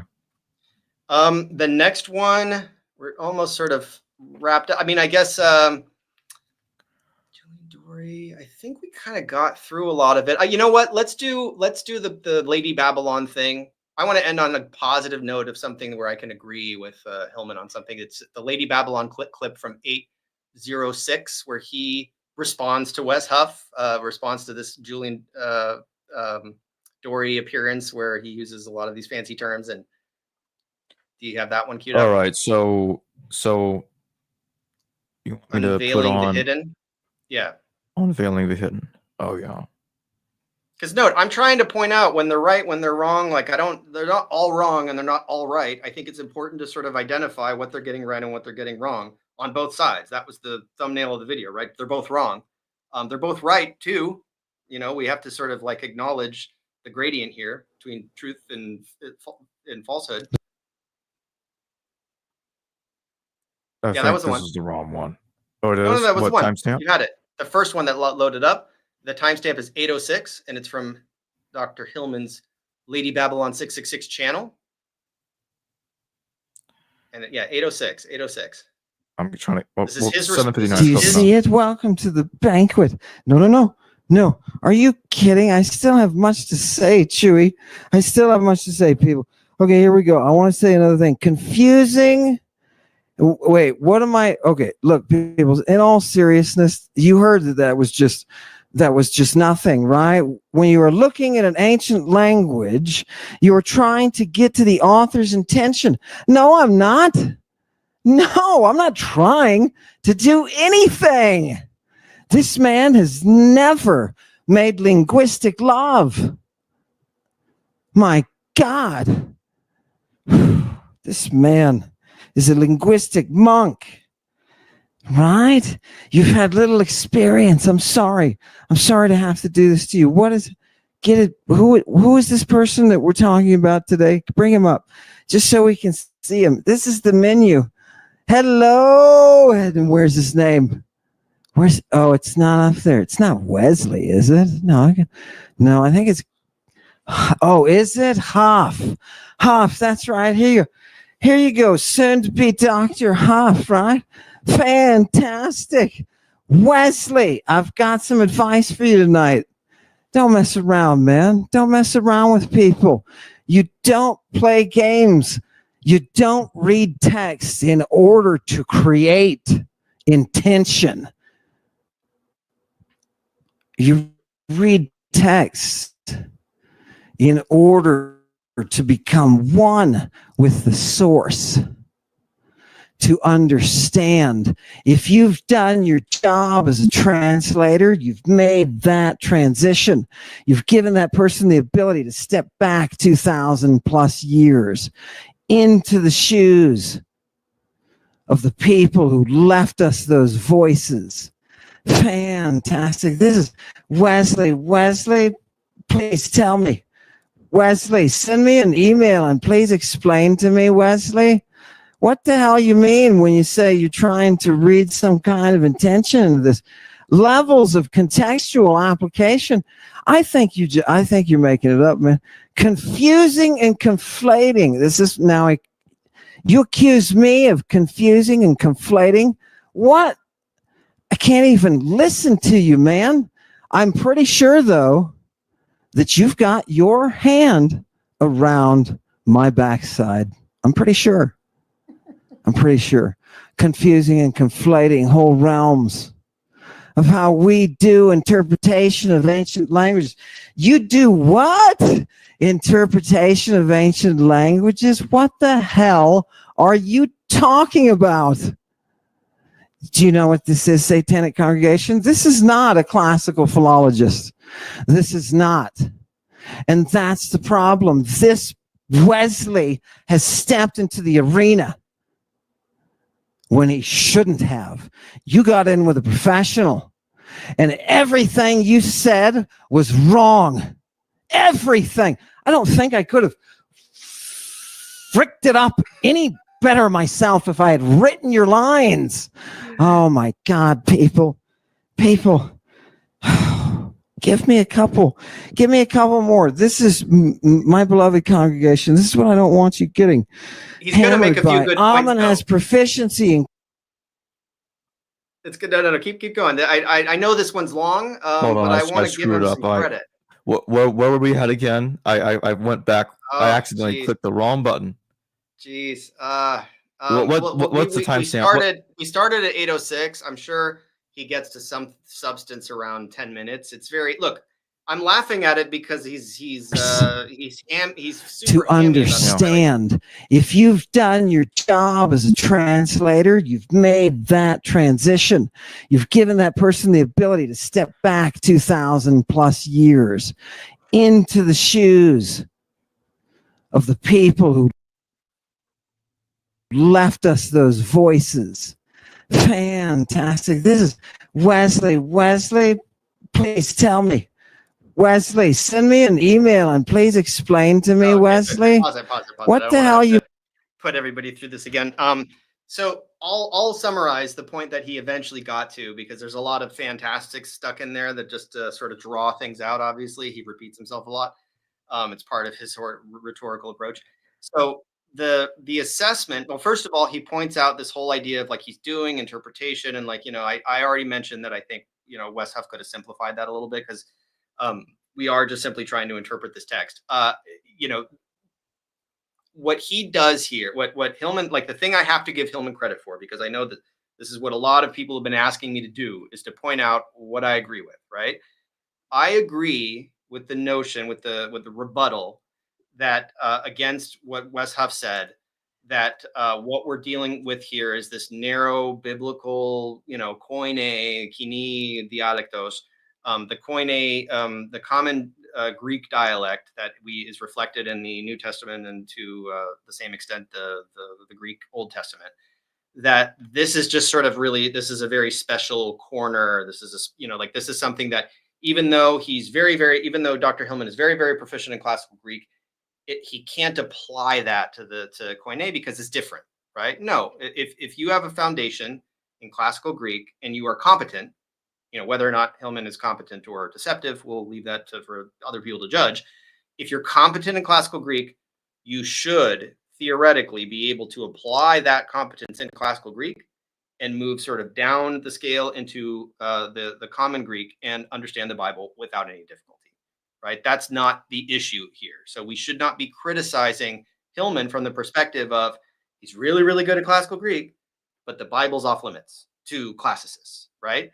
Classical texts might be off limits to Bible scholars if they haven't studied them, right? If you're really grounded in Koine Greek, but you're not familiar with the optative mood and how the optative is used in conditional syntax and where to use it in the apodosis and the protasis of mende clauses. Like there are sort of really complicated aspects of classical, of the Attic dialect, of the sort of literary register of classical Greek that a lot of the authors in the later Hellenistic period, especially in the Second Sophistic, are trying to emulate, that do require specific study, right? I have studied those aspects of classical Greek. That is what enables me to read classical Greek, right? Just because I know modern Greek, that does not automatically allow me to just pick up the Bible and read it, right? I had to intentionally study the Bible. I had to intentionally study Plato, intentionally learn, like pour through classical Greek textbooks, Athenaze, Shelmerdine, Hansen and Quinn. I've done all of those exercises. Yes, I'm self-taught, but I have hammered these sources, right? I have studied Homeric Greek, right? To everybody in the comments who's saying, oh, he just knows modern Greek and he can't apply that. No. Greek is a spectrum, right? Greek is a continuum that goes from Homer to the classical to the Hellenistic to the Byzantine to the modern Greek. It is a continual tradition of native speakers that is unbroken, right? Unlike Hebrew that died out and had to get resurrected, right? Like it was a liturgical language for a very long period of time. Ancient Greek is also a liturgical language, and modern Greek speakers do have access to it through ecclesiastical Greek, through the church. But you can't just pull a modern Greek speaker off the street, give them a classical or an ancient Greek text, and expect them to understand it. They have to study it, right? I have been studying this for 10 years, the entire spectrum of Greek. I am not limited to modern Greek. I simply do the whole shebang, right? So what Wes is saying, that we have to sort of isolate ourselves into these silos, and there's a New Testament Greek silo, and the classicists can't intrude upon it. I believe that is wrong. I present a lot of, explanations in the longer video. If you want to go watch the 5-hour video, that is a point that I agree with Hillman on. I simply don't give Hillman the credit of saying, okay, because you are proficient or because you have a PhD in Greek that should theoretically qualify you to translate these texts, even though, yeah, your emphasis was on Roman pharmacy, a classics degree, unless you go to an institution that waived the language requirement, you should be pretty proficient in Greek and Latin. That's what's expected of you when you have that degree. That is your responsibility to then accurately translate texts and handle them correctly. And I don't believe he's owning up to that responsibility. But I can at least give him credit for having the degree, having the tools necessary to translate classical texts. He mistranslates them. He mistranslates Euripides. That's a classical text. Totally mistranslates it, right? Just because I know modern Greek doesn't mean I don't know what the word ute means. You know what the word ute means? It means not, right? It will not harm the mind. So when he says it's going to harm the mind and he's ignoring the negation because it's written right there, it's ute, right? I know what that means. Like, yeah, it's the same in modern Greek, but it was the same in classical Greek. So I reject the charge that, oh, he just knows modern Greek. I agree with Hillman that you can apply knowledge of classical Greek into Hellenistic Greek, but but you can go across this whole spectrum, right? That's the point. That's what I wanted to say about that. Shall we play a little bit more of this? I think we're done. I think, look, I know I see the comments, right? I see people are just like, they just really hate me. And I get it. Like they're very protective of their leader. And I'm sorry that I have to shine a spotlight on this. And I really welcome somebody to present some criticism. And I'm happy to concede the points that I agree with. And I'm happy to show where Wes is right and where he is right and where Wes is wrong and where he's wrong. And if I'm wrong, I want people to make a video about it and and clip me and make fun of me. Like, fine. Like I said, I have a correction section at the bottom of that 5-hour video, and I have 2 examples. I made 2 mistakes. I'd love to know about a 3rd or a 4th mistake. Please, give me some evidence, people. Not made up sources. Don't ask ChatGPT. If you do ask ChatGPT, make sure you get a reference of ChatGPT. Don't send me fake references, please. I wasted too much time looking those up. All right. Before we close, just want to let everybody know that the links are in the description below to Stephen Nelson's website, the Cross Bible website, and also to his YouTube channel if you want to go there, show him some support, and subscribe to him. Thank you. That being said, yeah, and the timeline of the Bible, play around with that. Yeah. I think I don't particularly have anything to add to this that hasn't already been hashed out by Kip Davis and Alex O'Connor and all the people around this. I'm just sort of throwing in my hat here because I have a tool that's online that's available. It's free that people can go in and use to sort of get more a visualization of everything that's being discussed in this controversy. Well, thank you again for joining me today, Stephen. Yeah, thanks for having me. Hello viewers, thanks for watching this video from the History Valley YouTube channel. Please don't forget to subscribe and hit the notification bell. And if any of you wish to further support this channel, please consider checking out this channel's Patreon page and becoming a patron, and or donate through PayPal or through Super Chat during your live stream. Thank you.